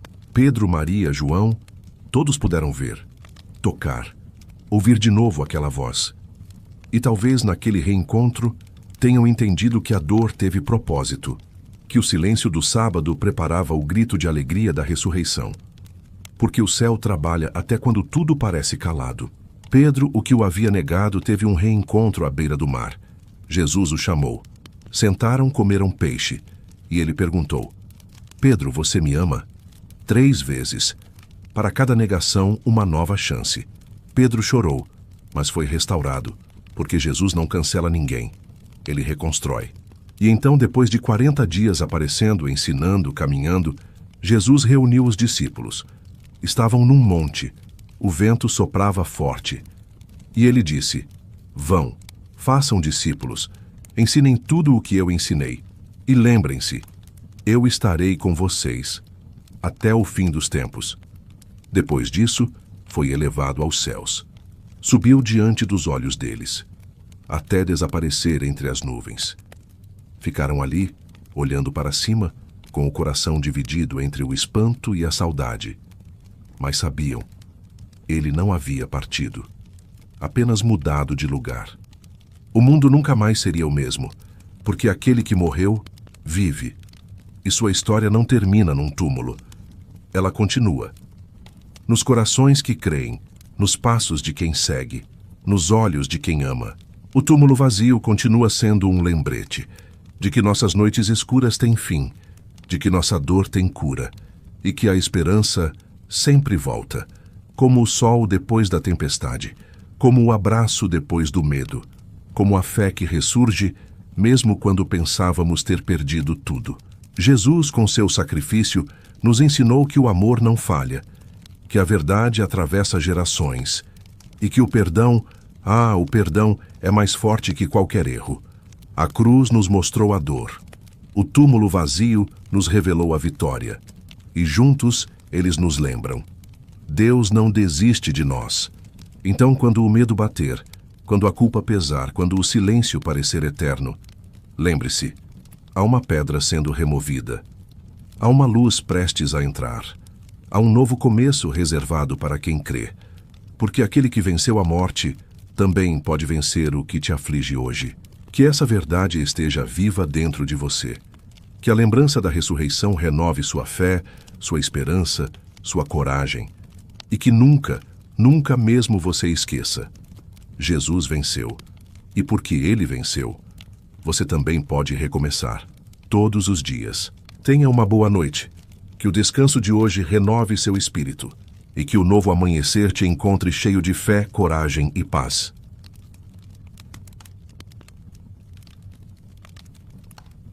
O que ela fez quando uma força invisível tentou ceifar o marido? Séfora surge cercada por mistério, coragem e gestos inesperados que ainda ressoam, provocando nossa compreensão e cutucando certezas adormecidas. Quem era essa estrangeira vinda de outra cultura que ocupou lugar decisivo na vida de um dos maiores líderes de todos os tempos?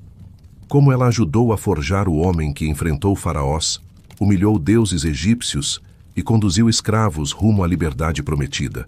Há algo de perturbador em sua trajetória. Bem além da imagem de simples companheira, ela assumiu o protagonismo em momentos-chave.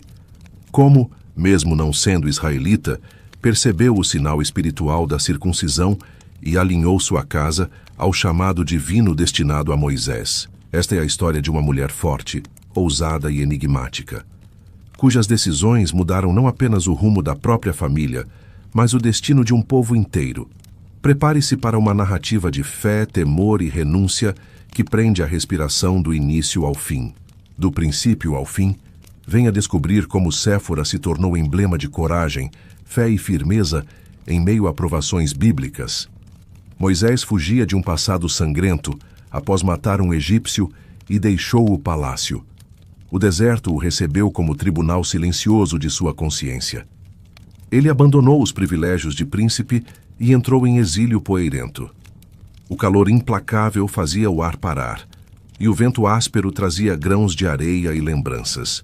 A solidão martelava. A culpa, pesada, parecia grudar nos passos como lama seca na sandália. Moisés caminhava sem rumo, carregando a memória da falha e a dúvida do amanhã. Cada pegada soava pena merecida, ecoando sua guerra interna. O deserto não era só geografia, era espelho de sua alma, um laboratório de arrependimento e perguntas que ninguém respondia. De dia o sol queimava como forja, de noite o frio cortava como lâmina. O céu estrelado, distante e quieto, refletia o vazio, e ao mesmo tempo um chamado quase sussurrado. Quem nunca se sentiu pequeno sob tantas estrelas e tão pouca esperança? Alguns dias depois ele divisou um poço, um suspiro de vida em meio à secura. Aproximou-se e ouviu gritos. Pastores hostilizavam moças que tentavam dar água ao rebanho. Impediam-nas de cumprir o básico. Injustiça no deserto soa ainda mais áspera, não? Moisés observou e interveio sem titubear. Sua postura firme bastou para afugentar os homens. As jovens puderam cuidar dos animais. Entre elas, Séfora. Olhar direto, cauteloso, atento ao detalhe. Ela via muito, falava pouco.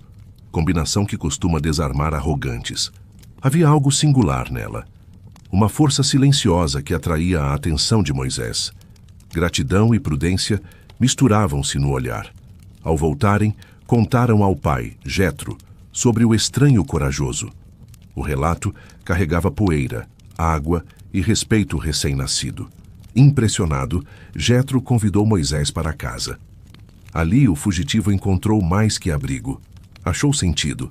Sacerdote de Midian, Jetro ofereceu mesa, pasto e conselhos, moldando o coração do hóspede.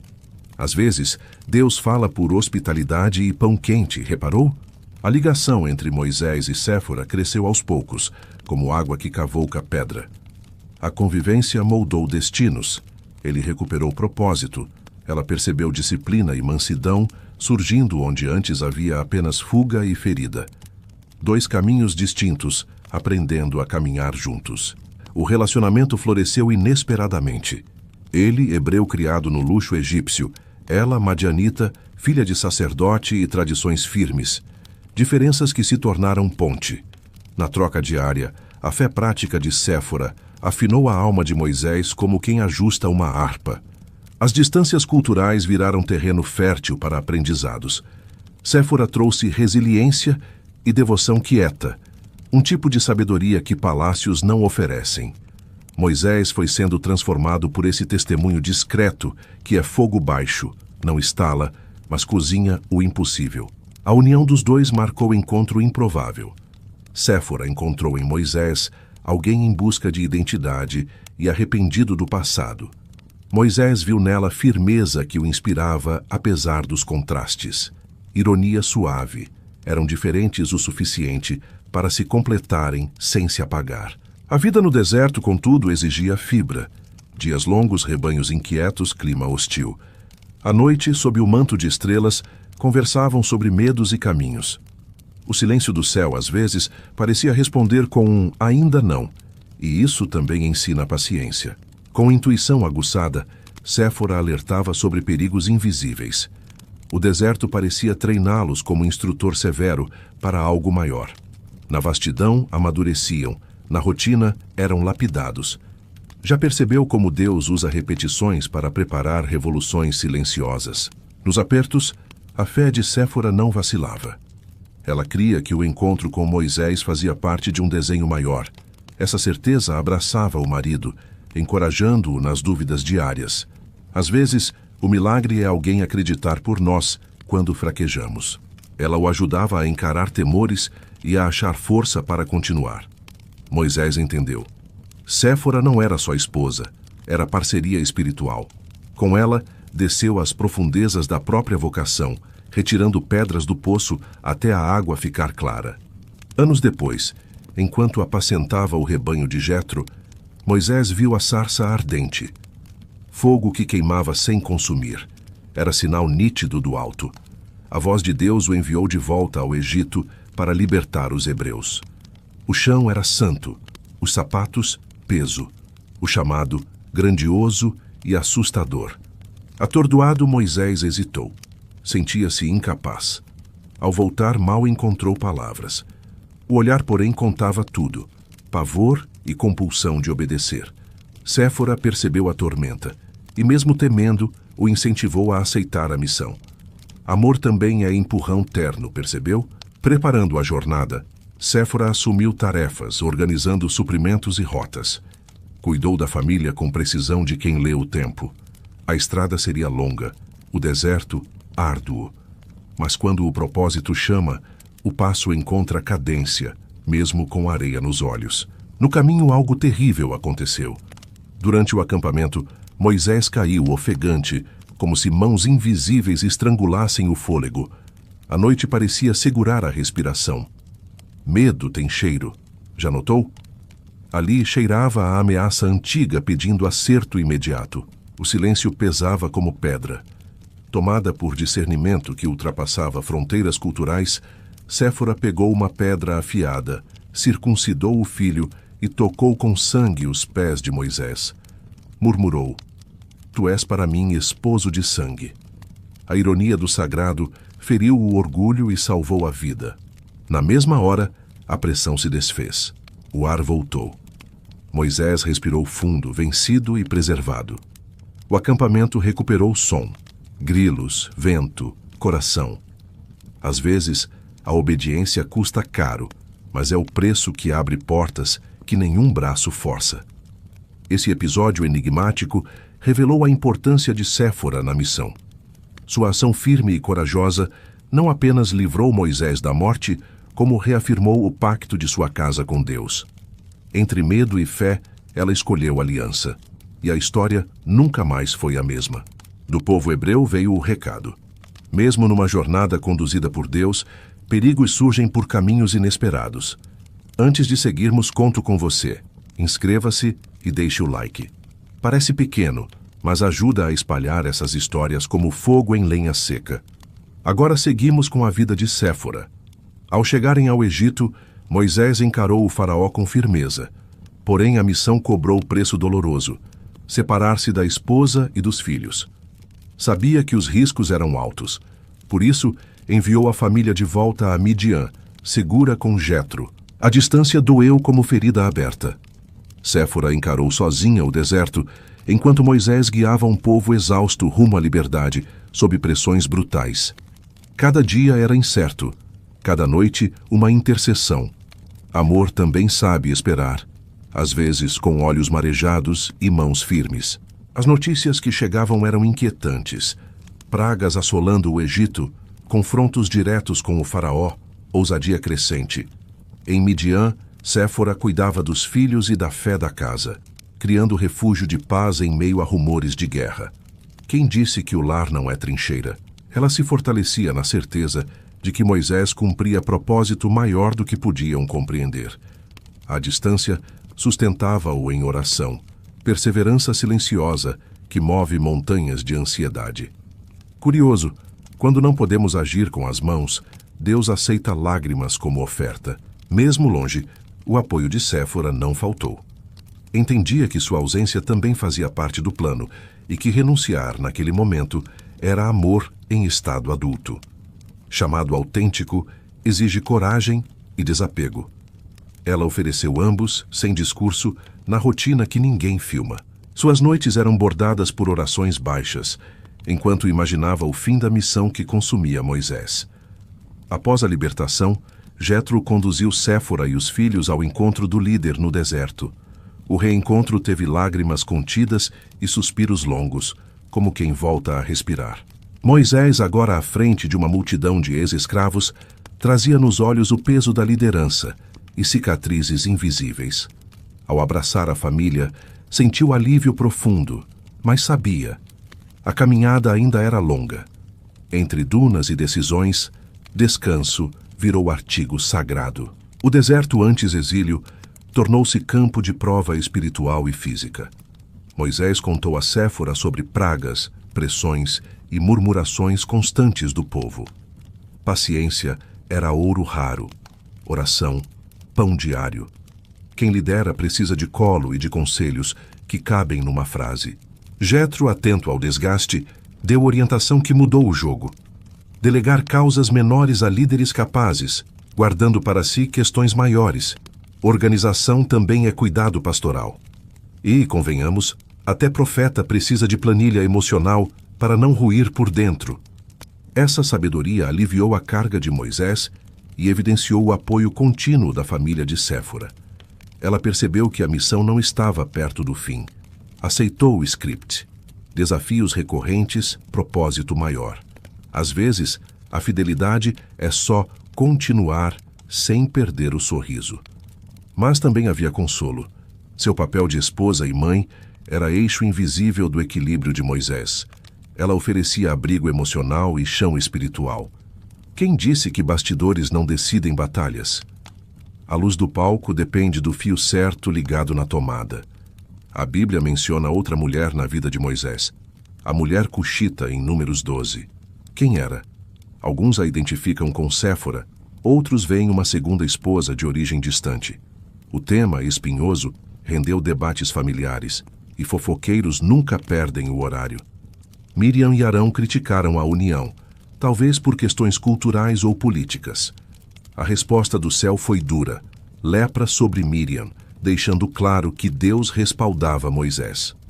O mistério permanece, mas reforça a pauta central.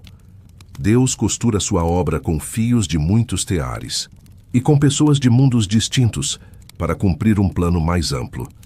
Essa figura enigmática simboliza tensões e beleza de integrar diferenças na missão divina.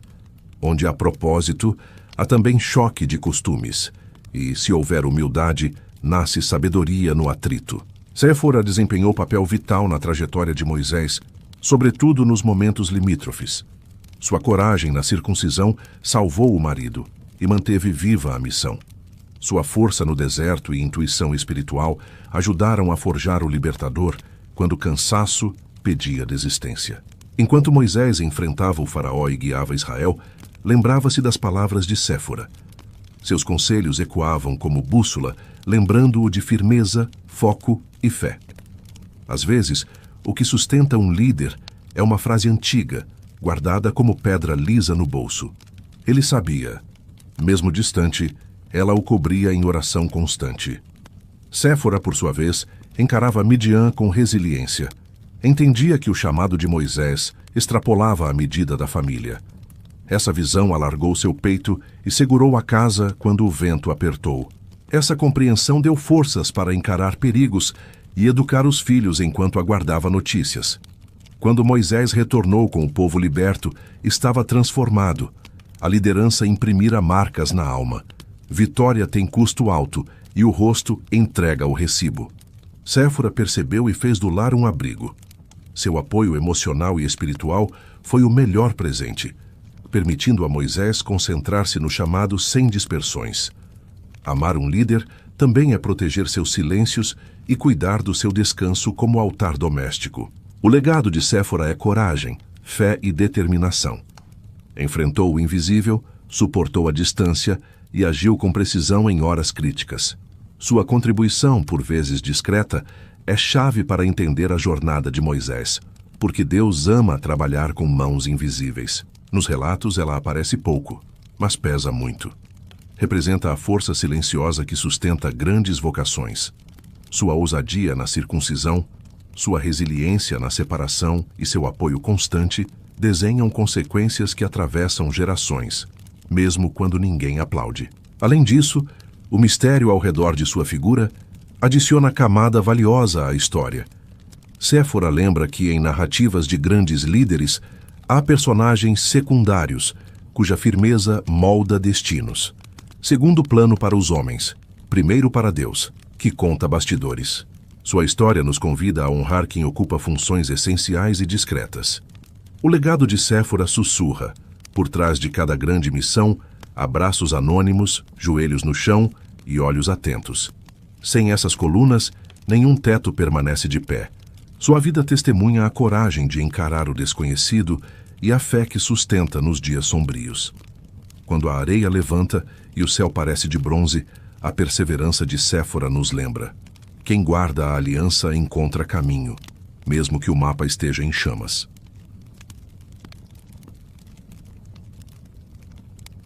Filipe, um dos 12 escolhidos por Jesus, era homem simples que disse sim a um chamado que virou seu mundo. Conhecido por compartilhar o reino e obedecer ao Espírito, percorreu uma jornada de fé que conduziu muitos a Cristo. Prepare-se para entrar na história desse homem incomum, que saiu de uma vila de pescadores e tornou-se evangelista que marcou gerações. Pronto para ver desafios, sinais e encontros decisivos? Deus usa gente comum para cumprir projetos imensos, e Filipe prova isso. Inscreva-se para mais narrativas bíblicas e ative o sino, combinado? Filipe nasceu em Betsaída, pequena vila da Galileia, onde redes secavam ao sol e antigas profecias sobre o Messias sussurravam pelos becos como o vento que promete chuva. Imagine um lugar modesto, ruas de terra, sal no ar e conversas ao pé d'água. Ali começou a vida de Filipe, mergulhada nas tradições judaicas e na esperança de libertação, esperança que perfumava o cotidiano como pão recém-saído do forno. Desde pequeno, ouviu histórias dos profetas à luz de tochas. Para ele não eram fábulas distantes, acendiam curiosidade inquieta. Quando não pescava, fitava o horizonte como quem espera alguém chegar. Você já sentiu esse pressentimento doce e teimoso? Os dias passavam entre redes lançadas e ondas mansas, enquanto as palavras sobre o reino ecoavam na sinagoga. A vida parecia previsível, mas algo nele dizia que havia mais. Como se o coração cochichasse: não pare no raso, vem mais fundo. Então, num dia igual a tantos, ouviu falar de Jesus, o carpinteiro de Nazaré, que convocava seguidores para algo maior. Filipe ainda não sabia, mas aquele rumor rearrumaria sua história para sempre. Sabe aquele instante em que o destino limpa a garganta? Quando o encontrou, Jesus disse pouco. Fitou-o e falou com firmeza que atravessava ossos: segue-me.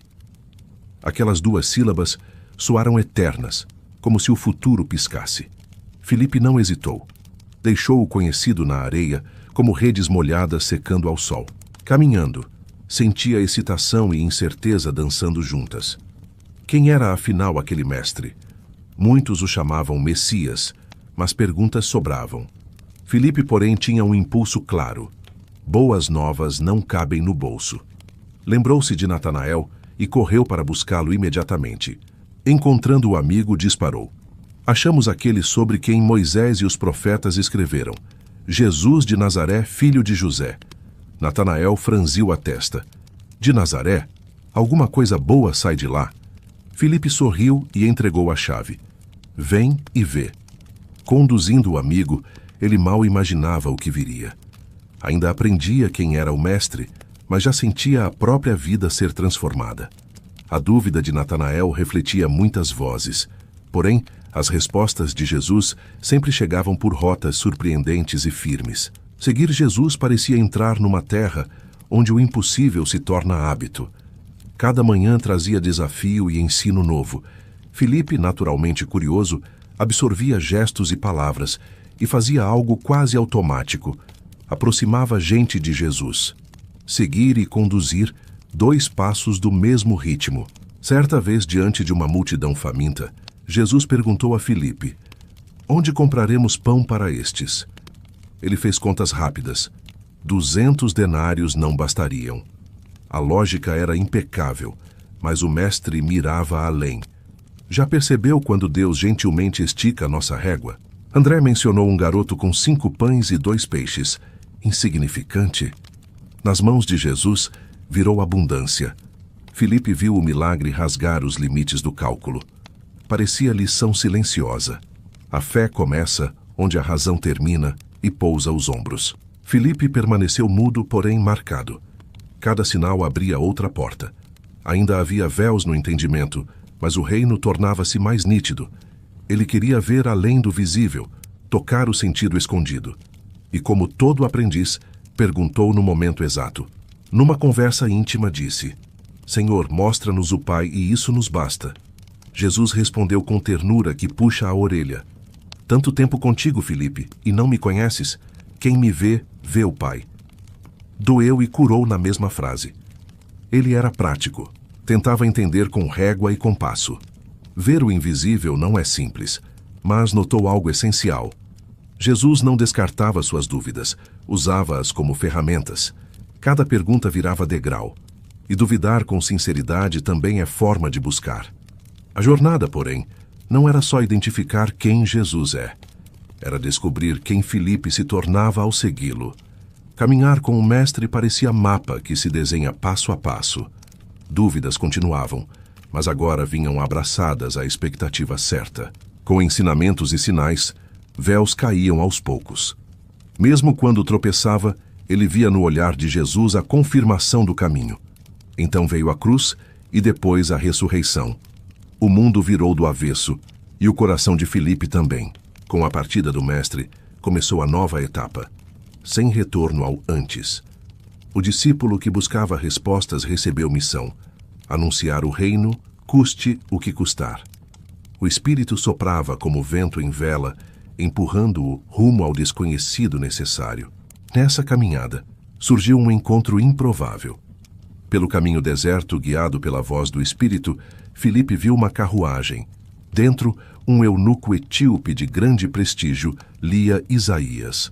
O coração de Filipe acelerou. Era hora de aproximar-se com mansidão. Você entende o que lê? Perguntou. O homem respondeu: Como entender se ninguém me explica? O convite estava pronto. Filipe subiu e, com paciência de quem acende lamparina, mostrou que as escrituras apontavam para Jesus em cada página. O eunuco escutava atento, como quem encontra a peça que faltava no quebra-cabeça. A conversa corria como rio após chuva, lavando confusões e acendendo esperança. Ao verem água, o etíope perguntou: Há algo que me impeça de ser batizado? Filipe sorriu. Nada o impedia. Ali no deserto a fé virou mergulho e renascimento. Ele o batizou com alegria. E então, num sopro, o Espírito arrebatou Filipe para outro lugar. O etíope seguiu em júbilo. Filipe apareceu em Azoto, missão pulsando. E assim, como brisa que decide o rumo sozinha, Filipe seguiu guiado, encontrando pessoas e lugares onde o nome de Jesus ainda pedia fôlego. Arrebatado até Azoto, não parou. Avançou sereno, obediente ao chamado. Como fagulha que corre pelo campo seco, levou o evangelho por cada vereda até alcançar Samaria. Cidade ferida por antigas divisões, onde judeus e samaritanos evitavam cruzar olhares. Filipe parecia movido por algo maior que orgulho ou muralhas culturais. Ele não via barreiras, enxergava portas. Samaria fervia. As palavras de Filipe atraíam gente de todos os cantos. Sua pregação vinha acompanhada de sinais, confirmando o que a boca dizia e o coração pedia. Doenças cediam, almas oprimidas respiravam, e um rumor de esperança percorria becos e varandas. Vozes antes aflitas viravam cânticos. E Filipe mantinha-se simples. Nada era dele. Tudo vinha de Jesus. Convenhamos, humildade combina com milagre. Ele lembrava sempre. Era só mensageiro. E fazia questão de repetir. Entre os ouvintes surgiu um tal de Simão, chamado Mago. Famoso, cercado de admiração e mistério, observou atento. Mas diante de Filipe, algo virou chave. Simão creu e foi batizado entre muitos. Filipe não classificava pessoas. Quem quisesse Jesus encontrava acolhimento. Mesmo animado, sabia. Aquilo era só o começo e ainda havia caminho. O Espírito precisava pousar sobre aquele povo. Por isso, Pedro e João vieram de Jerusalém. Juntos, oraram. E o dom veio. Filipe, que abrira a trilha, admirava como cada peça encaixava no quebra-cabeça da graça. Enquanto Samaria ainda vibrava, Filipe sentia que novos passos o aguardavam. Ele vivia em trânsito, guiado por voz, não por mapa, pelo Espírito não por rotas. Qual o próximo destino? Logo descobriria. Após o impacto em Samaria, a caminhada seguiu imprevisível como o vento no deserto. Filipe era instrumento afinado, pronto à primeira nota. E o maestro, claro, não demorou a reger novamente. Certo dia, em oração, ouviu uma direção nítida, quase sussurro cortando o silêncio. Vai pelo caminho que desce de Jerusalém a Gaza, região deserta.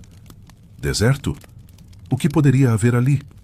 Ainda assim, obedeceu sem negociar. Nada de multidões, nenhuma praça lotada.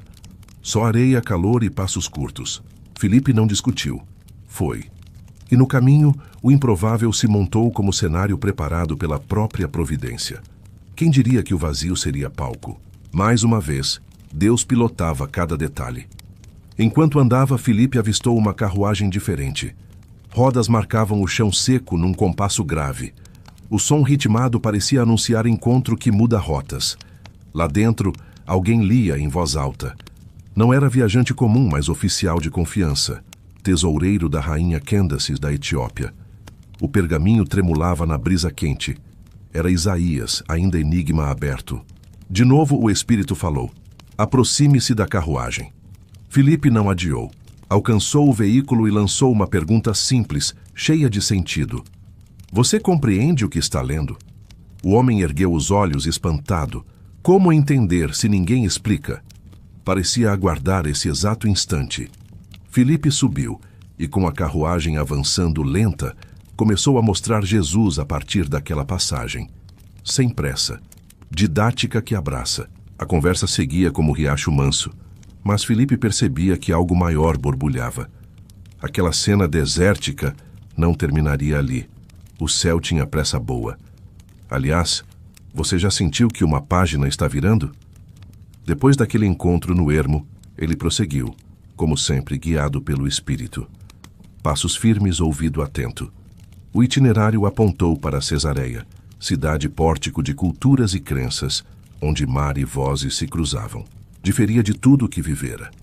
Ali começou a fincar uma vida sem largar o chamado. Antes de qualquer título, seguia evangelista. A missão respirava nele como pulso. Parar? Só para ouvir melhor. A missão encontrou novas formas de florescer.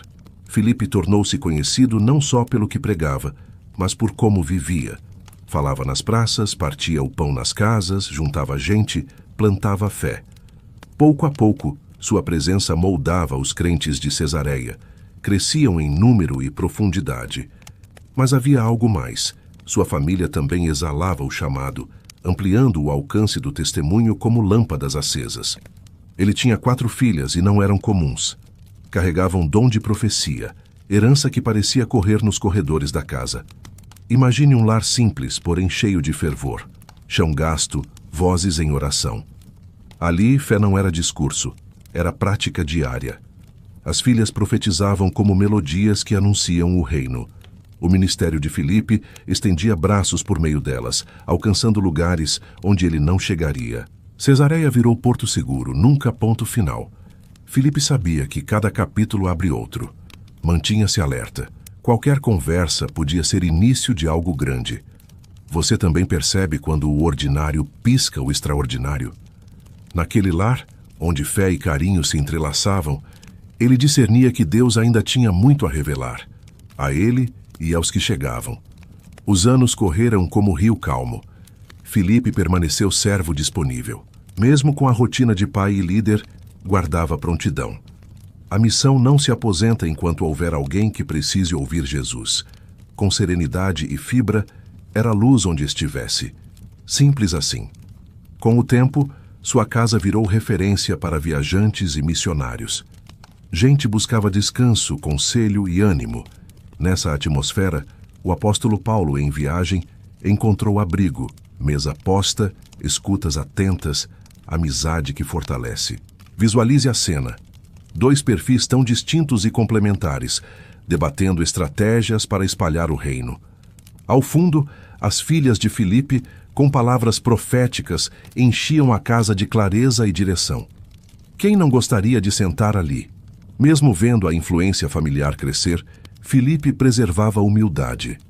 Não era protagonista, era servo nas mãos de Deus. Já maduro, mantinha o brilho. Pregava com o mesmo ardor de outrora, passos firmes. Cada pessoa que cruzava seu caminho encontrava não apenas um pregador, mas alguém que conhecia o custo e a alegria de seguir Cristo. Voz mansa, coração inteiro. Convém perguntar, nossa fé também cheira a vida? Enquanto sua voz ecoava por Cesareia, sentia que ainda havia capítulos a escrever. História incompleta por escolha divina. Quando o chamado é grande, o fim sempre parece começo. Nos últimos anos, seguiu como farol. A comunidade frutificava, transformações se podiam apontar pelo nome. Filipe não buscava holofotes. Sabia que a recompensa vinha daquele que o chamou à beira-mar. Ainda assim, conservava a simplicidade. Contava histórias, ensinava o reino, abria portas. As ruas reconheciam seus passos. Onde passava, deixava consolo, uma oração, um sorriso. Pequenos milagres cotidianos. Já reparou? Sabia que sua jornada não fora em vão e entendia que o chamado não cessa. Cada dia rendia semente mesmo sem ver colheita. As escrituras silenciam sobre seu fim, mas tradições falam em martírio. Relatos sugerem que morreu fiel, recusando negar o Cristo que o refizera. Sua morte, como sua vida, traduziu entrega total. Mensagem encarnada. O Evangelho vale tudo, até o último suspiro. Dá para imaginar seu olhar calmo. Quem cumpre a carreira aprende a descansar em promessas. Seu nome seguiria ecoando, não só como um dos 12, mas como homem comum, tornado extraordinário pelo sim. Assim Filipe deixou o legado que atravessa séculos, soprando coragem em quem ouve. Não apenas nas palavras ditas, mas na inspiração que oferece a todo o coração disposto. Afinal, o que Deus não pode fazer com um eis-me aqui, sincero? O começo não dita a grandeza, importa até onde estamos prontos a ir. A história de Filipe não parou na lápide, segue viva como rio perene, lembrando que o extraordinário nasce do ordinário entregue. Ele iniciou como pescador anônimo, alguém comum num mundo apressado. Um chamado redesenhou sua vida, e por consequência, a de muitos.